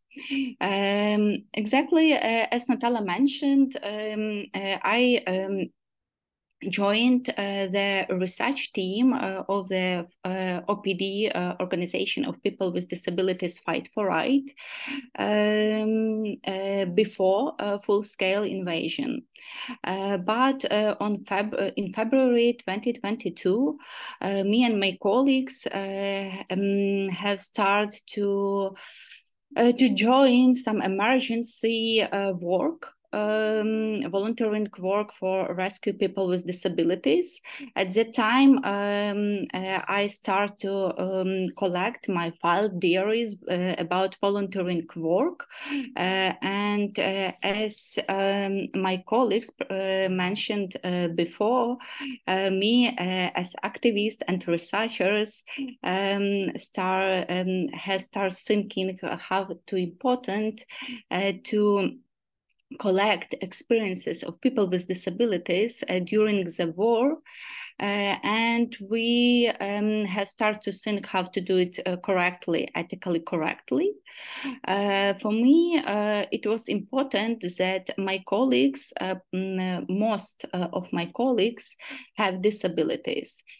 And we think about it together with people with disabilities, how collect these testimonies.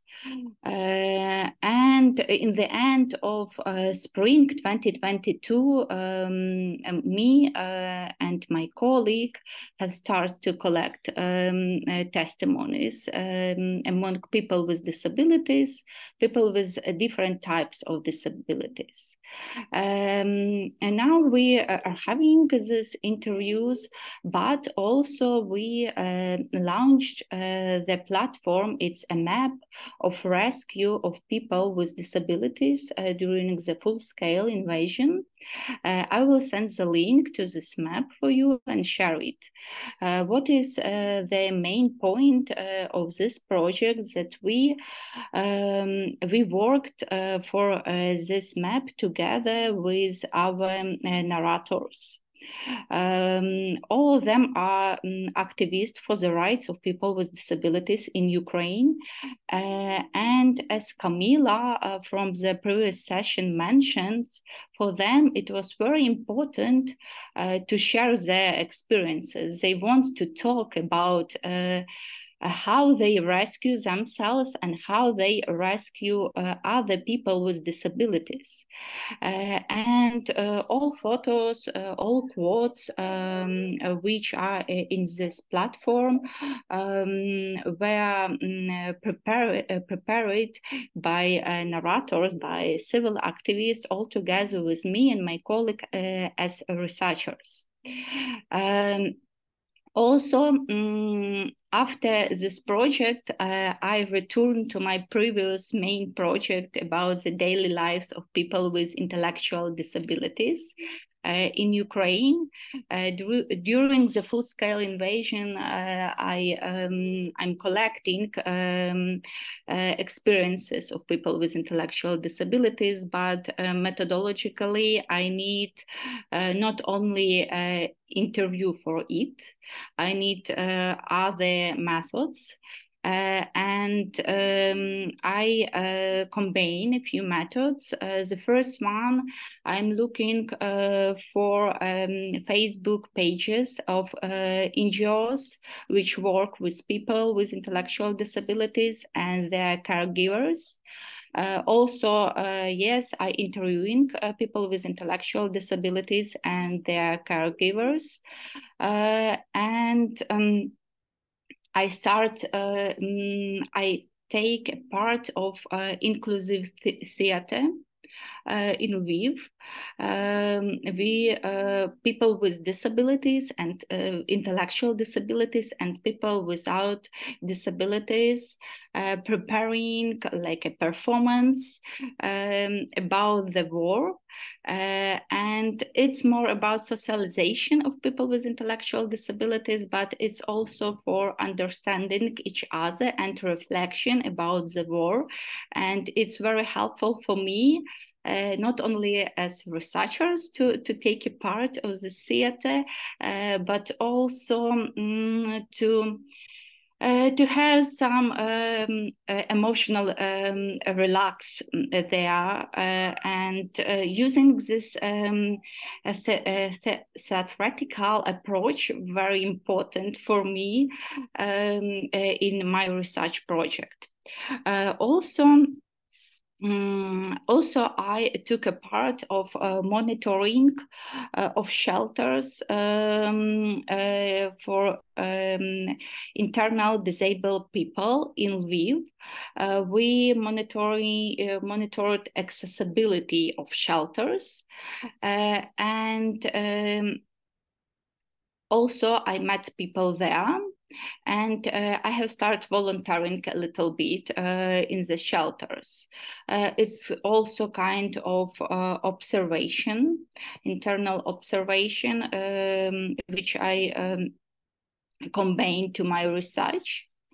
And now I'm narrowed down more to study the daily lives of people with intellectual disabilities during the Russian-Ukrainian war.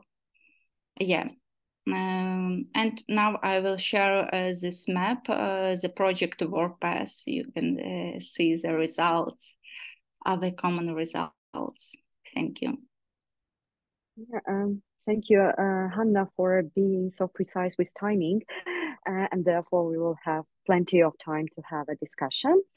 And I am happy to introduce our fourth speaker, Piotr Binder, who is a sociologist from the Institute of Philosophy and Sociology, Polish Academy of Science. And in year 2020-2022, he coordinated the Polish nationwide longitudinal qualitative research devoted to the social implication of the pandemic experiences in selected social demographic groups. He recently also published an article about online interviews in qualitative research of the pandemic period, inclusive potential risk of exclusion and quality of collected data, which brilliantly reflects the topic of our today's panel. So Piotr, 5 to 7 minutes entry points. Thank you. I'll try to be brief and save the time for the discussion. I'll start with a more general reflection regarding the ethical aspect of the research that our research projects. Linda Smith, who contributed to the quite famous volume edited by Tenzin and Lincoln on qualitative research, used the phrase tricky ground. And she used that in the context of indigenous research, but it has way more potential. And it seems that any type of social research is becoming a tricky ground right now. And what is ethical in terms of research, the scope of it is constantly shrinking.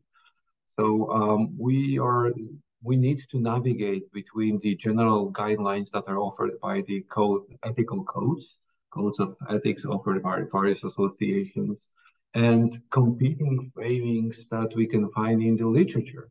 And when we do this, we have to deal with the fact that whenever people deal with like the notion of risk or vulnerability, it's not that obvious what it means.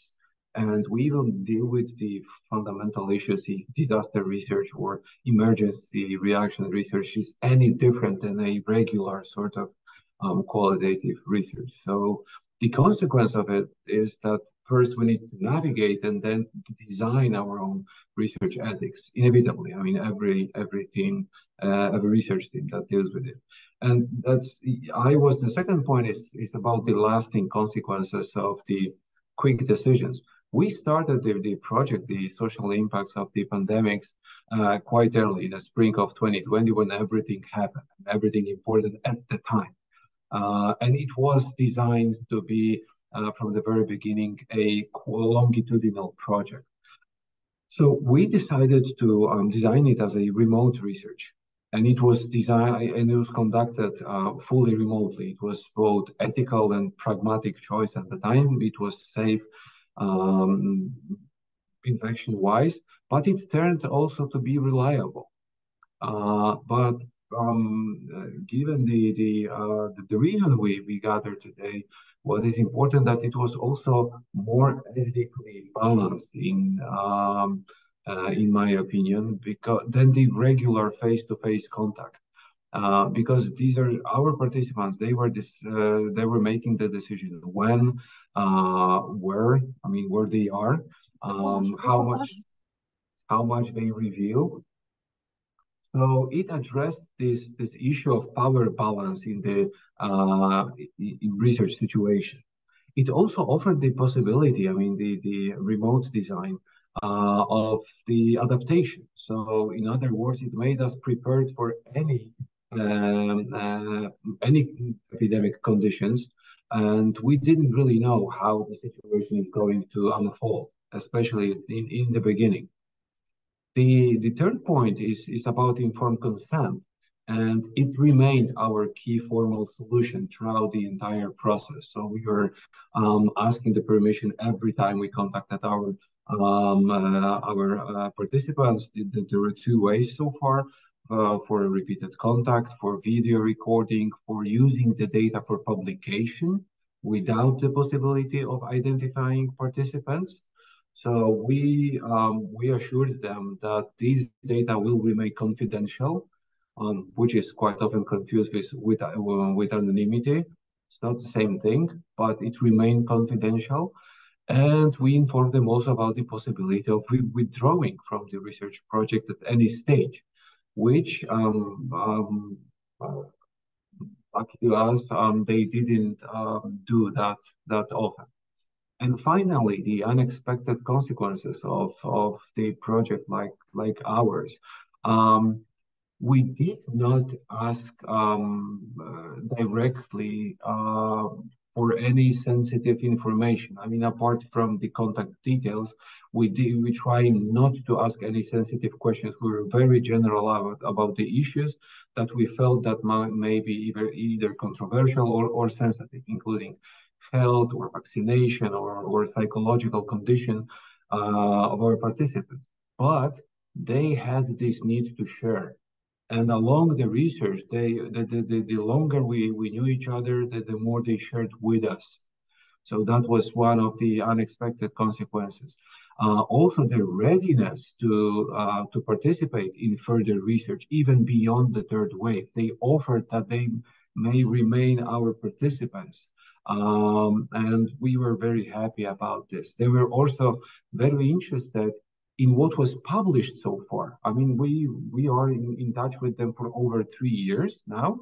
So they at some point they started asking questions. If there was, they understood that it takes a while, but they also wanted to see if anything was already published, and they wanted to see if they can find their story in it.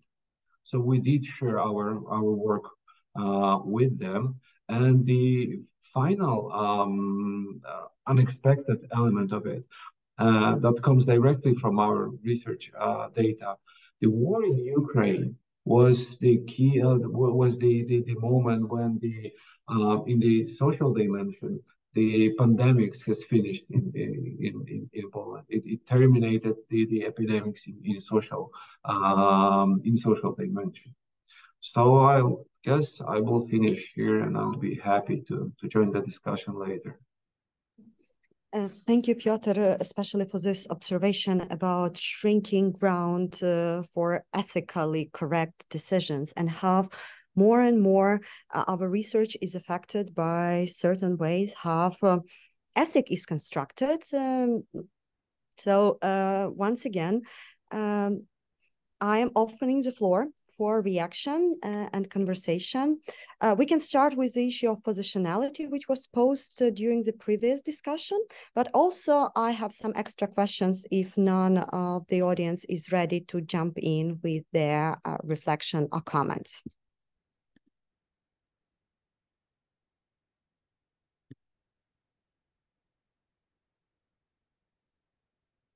Okay, we have a question from the chat from Svetlana Machovska. To all of the speakers.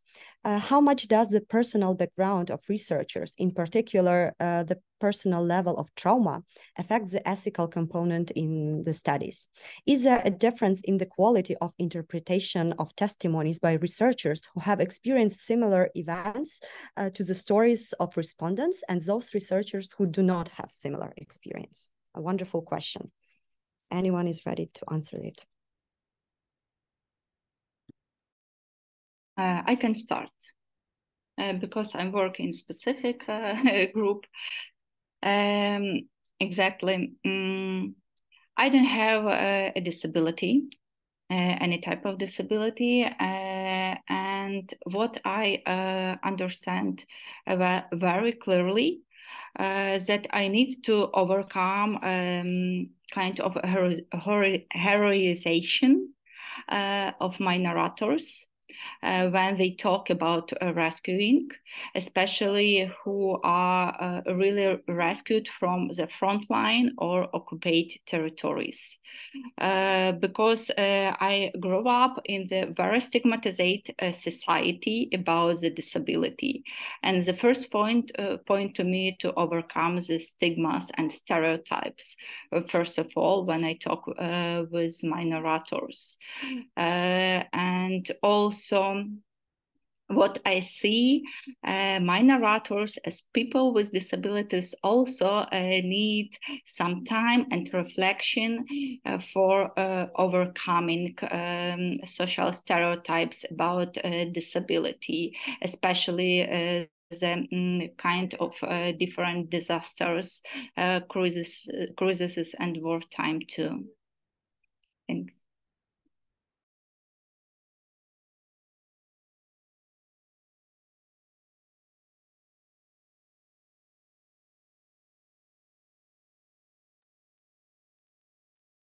Anyone else? I guess I can jump in. Yeah, it is a wonderful question. Thank you for that. I guess I should first explain that through my research on the border, I do work with my own trauma, but it is a very different trauma than the one that the people I work with experience, because I am aware that not everybody may have knowledge about what kind of crisis I'm actually talking about. I am working with the refugees who cross the border to Poland irregularly, so they need to hide in the forest on the Polish-Belarusian border, so Polish authorities would not find them. That means that they go through a lot of suffering. You may know those stories rather from different borders of European Union, like Mediterranean or Balkan, because I am aware that Polish EU-Belarusian border is not so publicized as those other routes to European Union. So these are people from countries like from Middle East, for example, or from Africa. They face a lot of racism here. And again, this is a very different trauma they go through. My trauma is about witnessing this kind of suffering that they go through and trying to be with them. when they experience that, and trying to help them with whatever we can. So I guess what I'm doing as a not only as an activist, or maybe as a sociologist, what I'm doing is working with my trauma of being a witness of it, to make this trauma more kind of constructive, meaning that I can use it to produce evocative ethnography to touch other people's consciousness. And I do it by writing an ethnography, or sometimes some popular pieces, and also by producing actual reports, which are more of a use for an NGO. They're not very sociologist in a way that they don't require theoretical explanations. There are more reports about the situation on the border.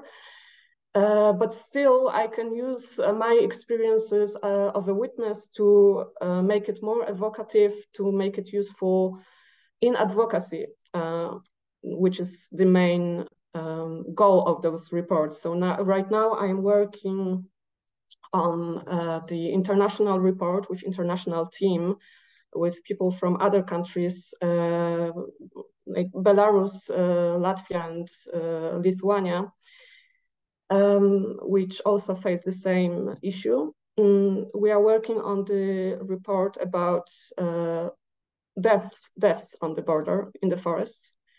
And this comes, of course, just from, from our guts, that we just need to do this kind of thing. And I think trauma is actually, the main factor in it, I guess.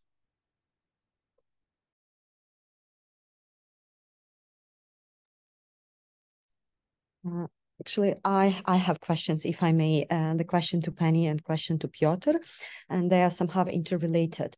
Because during the previous discussion, we were quite unanimous in terms of agreeing that it is ethical to do a research, actually, or do a documentation. And Penny, you just stated the opposite, that it is ethical not to do research. And if you can elaborate more on that, because it is in a great discussion with our previous panel. And similar question to Piotr about starting the project quite early and probably deciding that it is the right time to do it. And having all of the imagination of it being a longitudinal, being a multiple meetings with the same person. Basically the same things that we did within our initiative of 24th February 2022, 5 a.m. testimonies from the war. Also, from the very beginning, we decided that we need multiple meetings with the same person throughout the time in order to discuss informed consent, had the possibility to revision it, to withdraw if a person wants. So about this decision that you first have to do it, and second, that you are doing it the way you designed.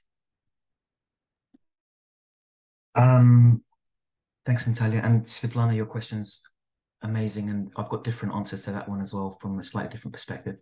Natalia, to your question, I just wanted to say firstly that it's a subjective decision, it's a personal decision. This was just myself and the people that we were working with that decided that it wasn't the right time or the right space. That means that does not influence or should influence anyone else's decisions to document or not document. Our decision was taken for two reasons. One of them was academic. I've never done oral history before. I'm not a sociologist and I'm not an anthropologist. I don't have the skill set. None of us are. We have been working on and teach literature and culture, films, books. We don't have the framework or the methods, and we don't have a history of working with these methods. I mean, how do you interview someone who has been through things that you don't really know about? I mean, just the basic questions that many of you here have all come across in previous research. We haven't. Like I said, I work on poetry.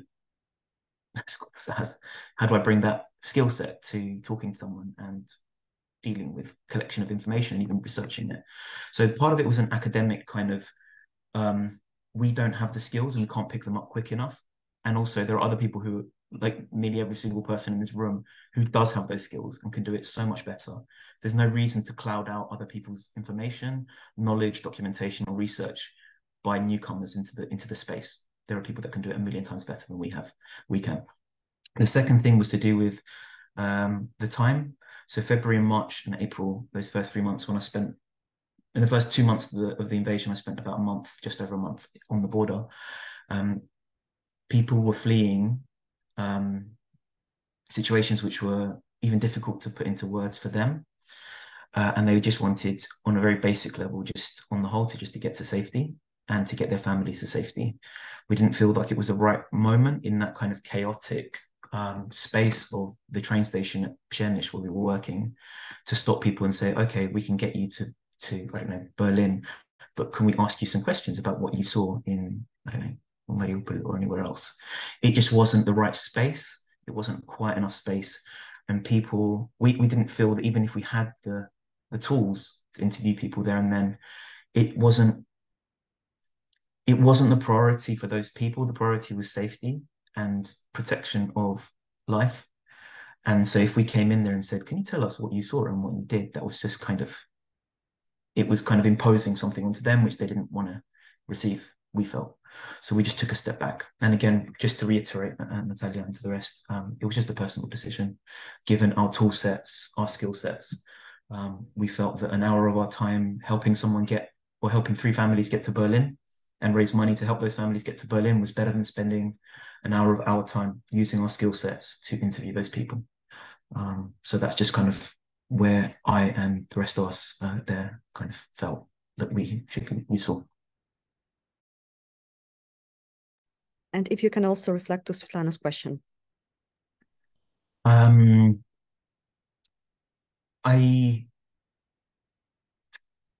don't research these testimonies, like I've said, but I do feel that there is, I think there's some use for having people working on these testimonies who aren't Ukrainian or don't have any family involved in the situation. So I have some friends in the UK and in America who have no biographical connection to the country from either side of this horror. So they don't have any Ukrainian family, they don't have any Russian family.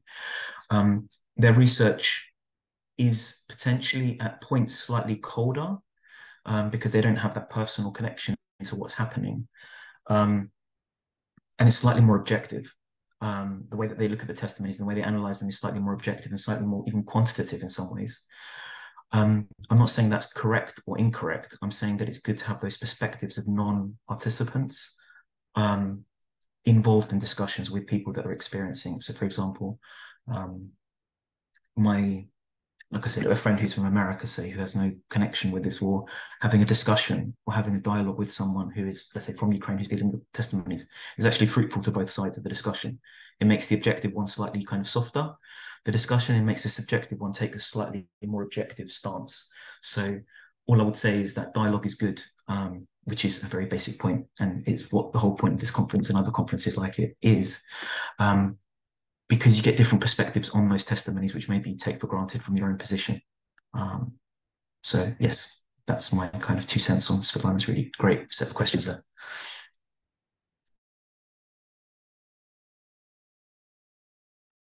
Sorry, now my turn.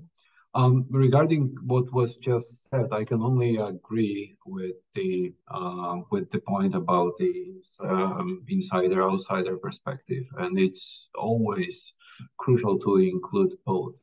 And moving to my reaction to Svetlana's question is, in our case, we were all insiders, especially in the beginning. Our study started when we were still experiencing the most severe version of the Polish lockdown. We were all locked at the same time. We were all experiencing the same unique for all of us situation, and it brought us together.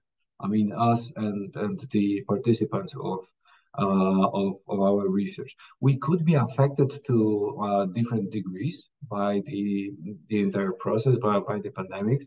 But along the way, I mean, along the waves and years, we all either lost someone or we got affected in a more severe way. And that made the contact between the research team who was interviewing the participants and our research participants, the contact got more intimate. And that resulted in a thicker data that we collected from this research. But it was a unique situation because there was no possibility to include an outsider because everybody was affected at the same time. Now moving to this to your question, I mean, again, with our project was a little bit unique situation. We were able to start early because the first wave of our research was commissioned. One of the public institutions contacted our institute and they wanted data, they wanted to research on a particular topic, and they offered us this free hand of designing it in a way that we can both cover what they're interested in and do whatever we like as researchers.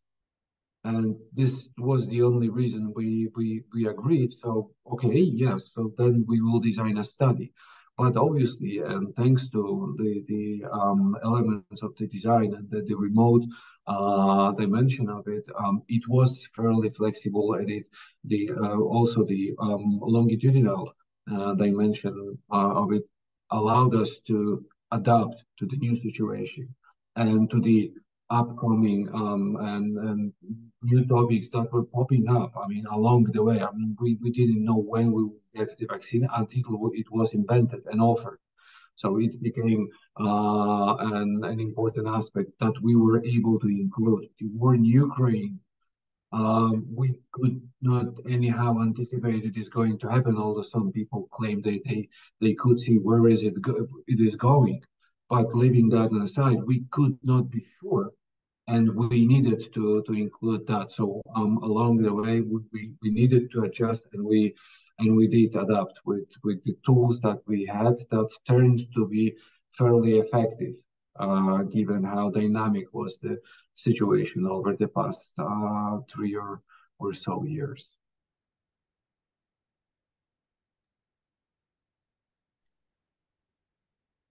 Can I refer to your question about and Pani's remark about not researching as being the ethical decision, because the same decision was done in our field by this group I mentioned, Researchers on the Border, who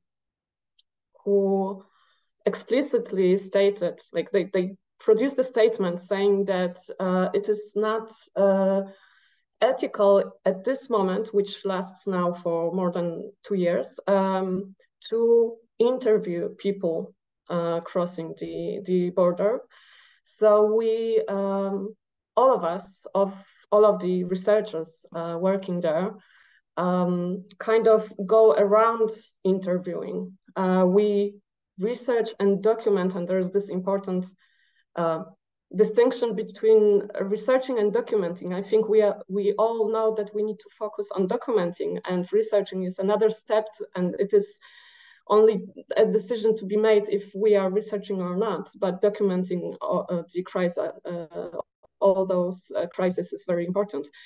So, and documenting is from this very deep ethical commitment to the cause. So, but with researching, we do not interview people we work with, the refugees we work with. We try to go around it by researching the subjects in various ways. So this is why I worked with messages to emergency number. And this is why one of my colleagues works with objects she can find in the forest. She photographs them, and this is how she kind of gathers she's trying to gather the voices of refugees by seeing what kind of things do they leave behind in the forest. So there are various ways to find, not to interview people, which are very, very extremely vulnerable subjects in our case. And it is precisely the question I would like to ask you about this idea of vulnerability, unless we have some questions from the audience. You can use either raised hand, or you can write in the chat what is better for you and for the conditions where you are now. And if not, precisely about the issue of vulnerability in this discussion. Vulnerability in terms of health, when we are speaking about COVID, and like this very direct threat to health of another people, which was somehow overcome by the design of remote conversation that Piotr's team used.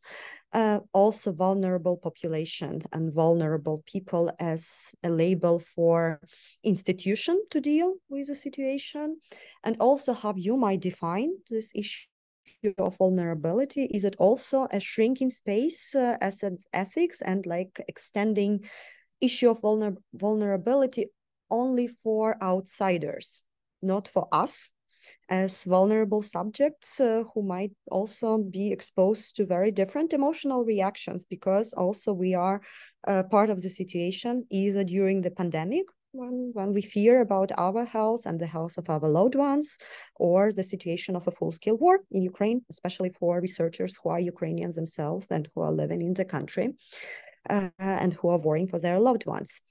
So if you can reflect on this topic a little bit.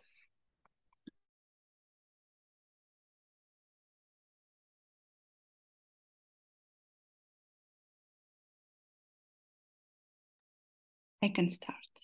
And also, I will share my experiences. My experience, it's very open methodological question for me, and maybe you will have some suggestions for me too. But by the way, about your question, Natalia, for me, it's a very deep question, and it's difficult to answer when we talk about vulnerability, because I'm very close to community of people with disability right now, and we discuss a lot of the term of vulnerability right now. Is it right term to use for people with disabilities or not? Because we are stigmatized people with disabilities when we use vulnerability, the term of vulnerability, or just take them to the group, vulnerable group. Yes. And as I see community, especially civil activists with disabilities, really not agree to use this term for people with disabilities right now. On the one hand, but on the other hand, especially as a result of our research, of our testimonies really showed us this vulnerability points of people with disabilities during the war, which we use also in advocacy work, like Alicia mentioned, especially vulnerability of people with closed institution in boarding schools, internats, etc., prisons too, and people with intellectual disabilities, people with hearing disabilities, especially this intellectual and people with hearing disabilities really had a little of information about the war in the first day of the full-scale invasion. And it's one hand. Other hand, it's vulnerability of researchers. And it's also a deep question. And yes, I want to share one methodological question. I interviewed a few deaf people for my research, but in general about their life stories. Also about war, but in general, it's like oral history method was used. I don't know sign language. And it was kind of vulnerable position what I can do, because they really want to share their stories for me. And I understood at that time that it's impossible to use chat like writing, interviewing, because they are really close the reflections of yourself. Also, you really choose which language you use for it, etc. And I asked the open question to my narrators what we can do. And they recommend me to invite sign language interpreters. But they choose these interpreters which they trust to. And I collect these interviews with trustful interpreters, sign language interpreters, but it's going to more deeply question how we can listen, for example, deaf people, their stories correctly, how these interpreters translate me sign language, because as I saw, they really use different kinds of interpretations, and not of all of them are not really good in that, you know. And for me now, it's very really open question of how I can interview people with hearing disabilities. And yes, I understand if I want to interview them, I need to learn sign language, but it's really take a lot of time, and maybe I'm not good in it, etc. Yeah, it's like open questions maybe for you too. Do you have any experiences how to interview different different people with different background? Thank you. Just very briefly, it's often the question of all the interpretation in interview when interviewing someone in their not native language, like not only knowing the sign language, but like knowing any language which you use as a mean of communication. So it's a big issue. Should we have the interpreter, or should we learn the language in order to conduct an interview? Yeah, sorry for this small remark. If I could quickly, it's just two very quick comments. I think the issue of vulnerability is to do with agency. If someone feels that they're vulnerable, you take them at their word that you're talking to them. If they don't feel that they're vulnerable, I think it's quite complicated to impose your own conditions of vulnerability on them. So that was kind of just a general observation. The second one was to do with time. I think, again, this is just a very subjective, qualitative opinion. Those who were coming out of Ukraine in February and March 2022 and coming into Poland, they felt, and this is from their discussions with us or talking to us, more vulnerable than those coming out in February and March 2023. So I think vulnerability is just like any of these terms that we might be wanting to use in these discussions, is something that changes over time and isn't actually something fixed. So I think that's also the case with methodologies and frameworks. Maybe a way of conducting an interview in February 2022 is very different to the way that we would do it in February 2023 or February 2024 on the same subject. So I think they're my two very brief points. One is agency, respecting someone else's decisions to feel vulnerable or not feel vulnerable, and not imposing your own agenda or perspectives on it. And the other one is just kind of being quite, I guess, sensitive to time and how vulnerability can change over time in both directions, people can feel more vulnerable, less vulnerable. And the same with us as researchers in that as well. I think that's kind of another important point. We might feel less or more vulnerable over time or at different moments in time. So I think flexibility and respect, like I said, the two words as well, I'll bring to the table.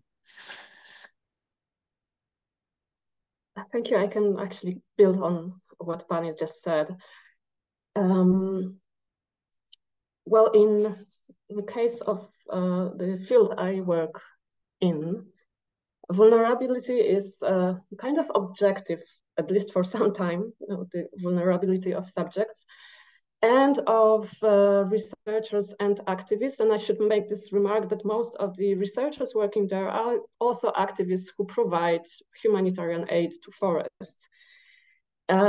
Which means that we are all subjected to criminalization by the state. What we do is legal, but we are still our activists are still criminalized by the state. So we really don't want to meet border guards, for example, in the forest.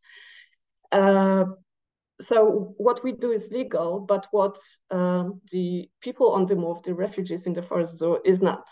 So when they are caught by the border guards, they are taken back to Belarus, and this makes them objectively vulnerable and makes it impossible to interview them. I mean, that would be absurd to actually do it in the forest, and this is the only way to do that, except of course by the phone. But this is also not this is a very emergency situation. So we wouldn't do that as well. There were some ideas, I must say, that there were some ideas to actually gather some more data to kind of people in the forests to get to know about their experiences. But as far as I know, it never really worked because of the ethical issues, of course. But then, are those people still vulnerable when they reach the place in Europe they want to be in, like Germany? Well, I don't know that. I assume many of them are, because they are traumatized or they are still on the move, meaning that their situation is very unstable, very precarious, because they need to settle in those places.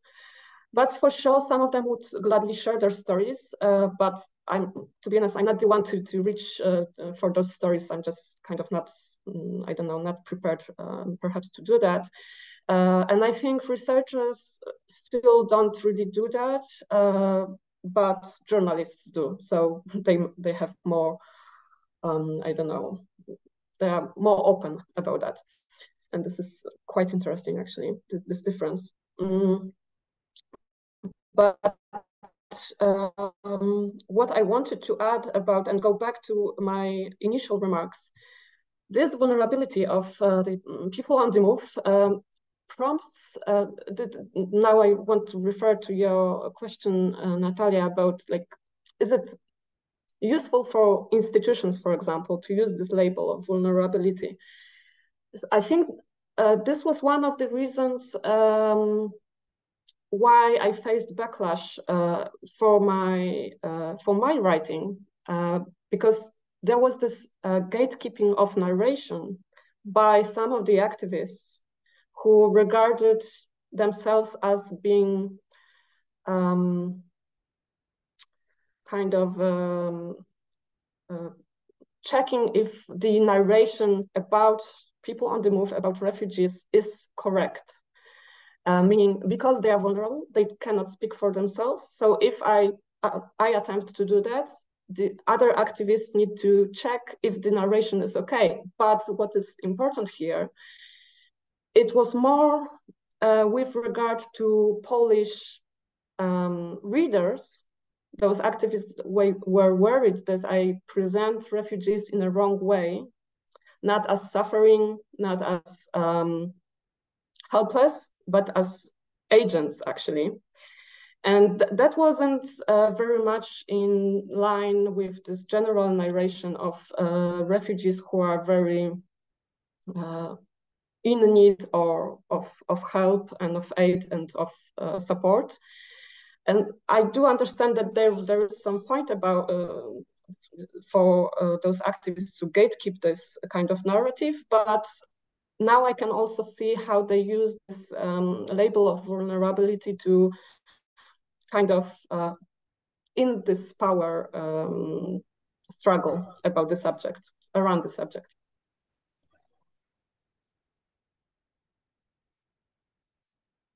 Can I say a few words? It's, I have more questions actually than answers, especially when I listen to you. Part of it is the feeling that we are reinventing things that are already invented. I mean, in terms of research methodology. Please don't get me wrong, but it is not the first time people and researchers deal with extreme situations in terms of their research, and they were solving their difficulties along their research projects in the past. So there's tons of literature on it, and we can refer to it. When I listened to Alicia, I was wondering if you were, for example, satisfied with juggling with terms. I mean, documenting but not interviewing people. So you do sort of the research, you gather data, other types of data, but you do not talk to them directly and in a form of an formal or informal interview.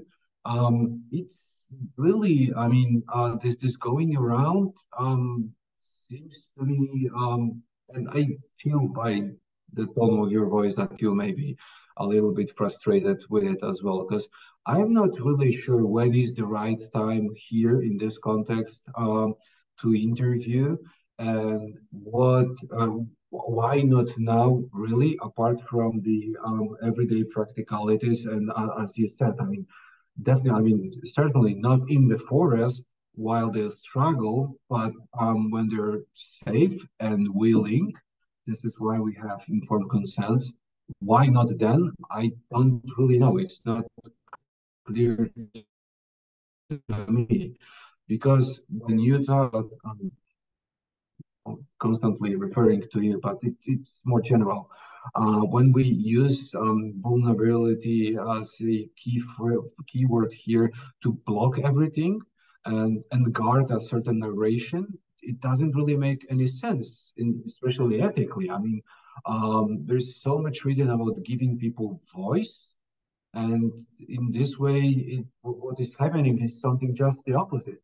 They do not have it. They cannot speak for themselves, and they have these protectors that present something that is correct in a given moment. And then, to conclude, I will make just a couple of references.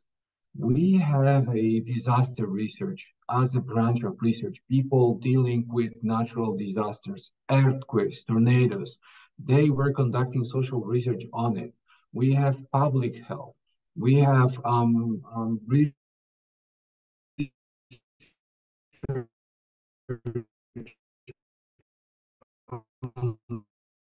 poverty and extreme poverty. Also, in an ethical way.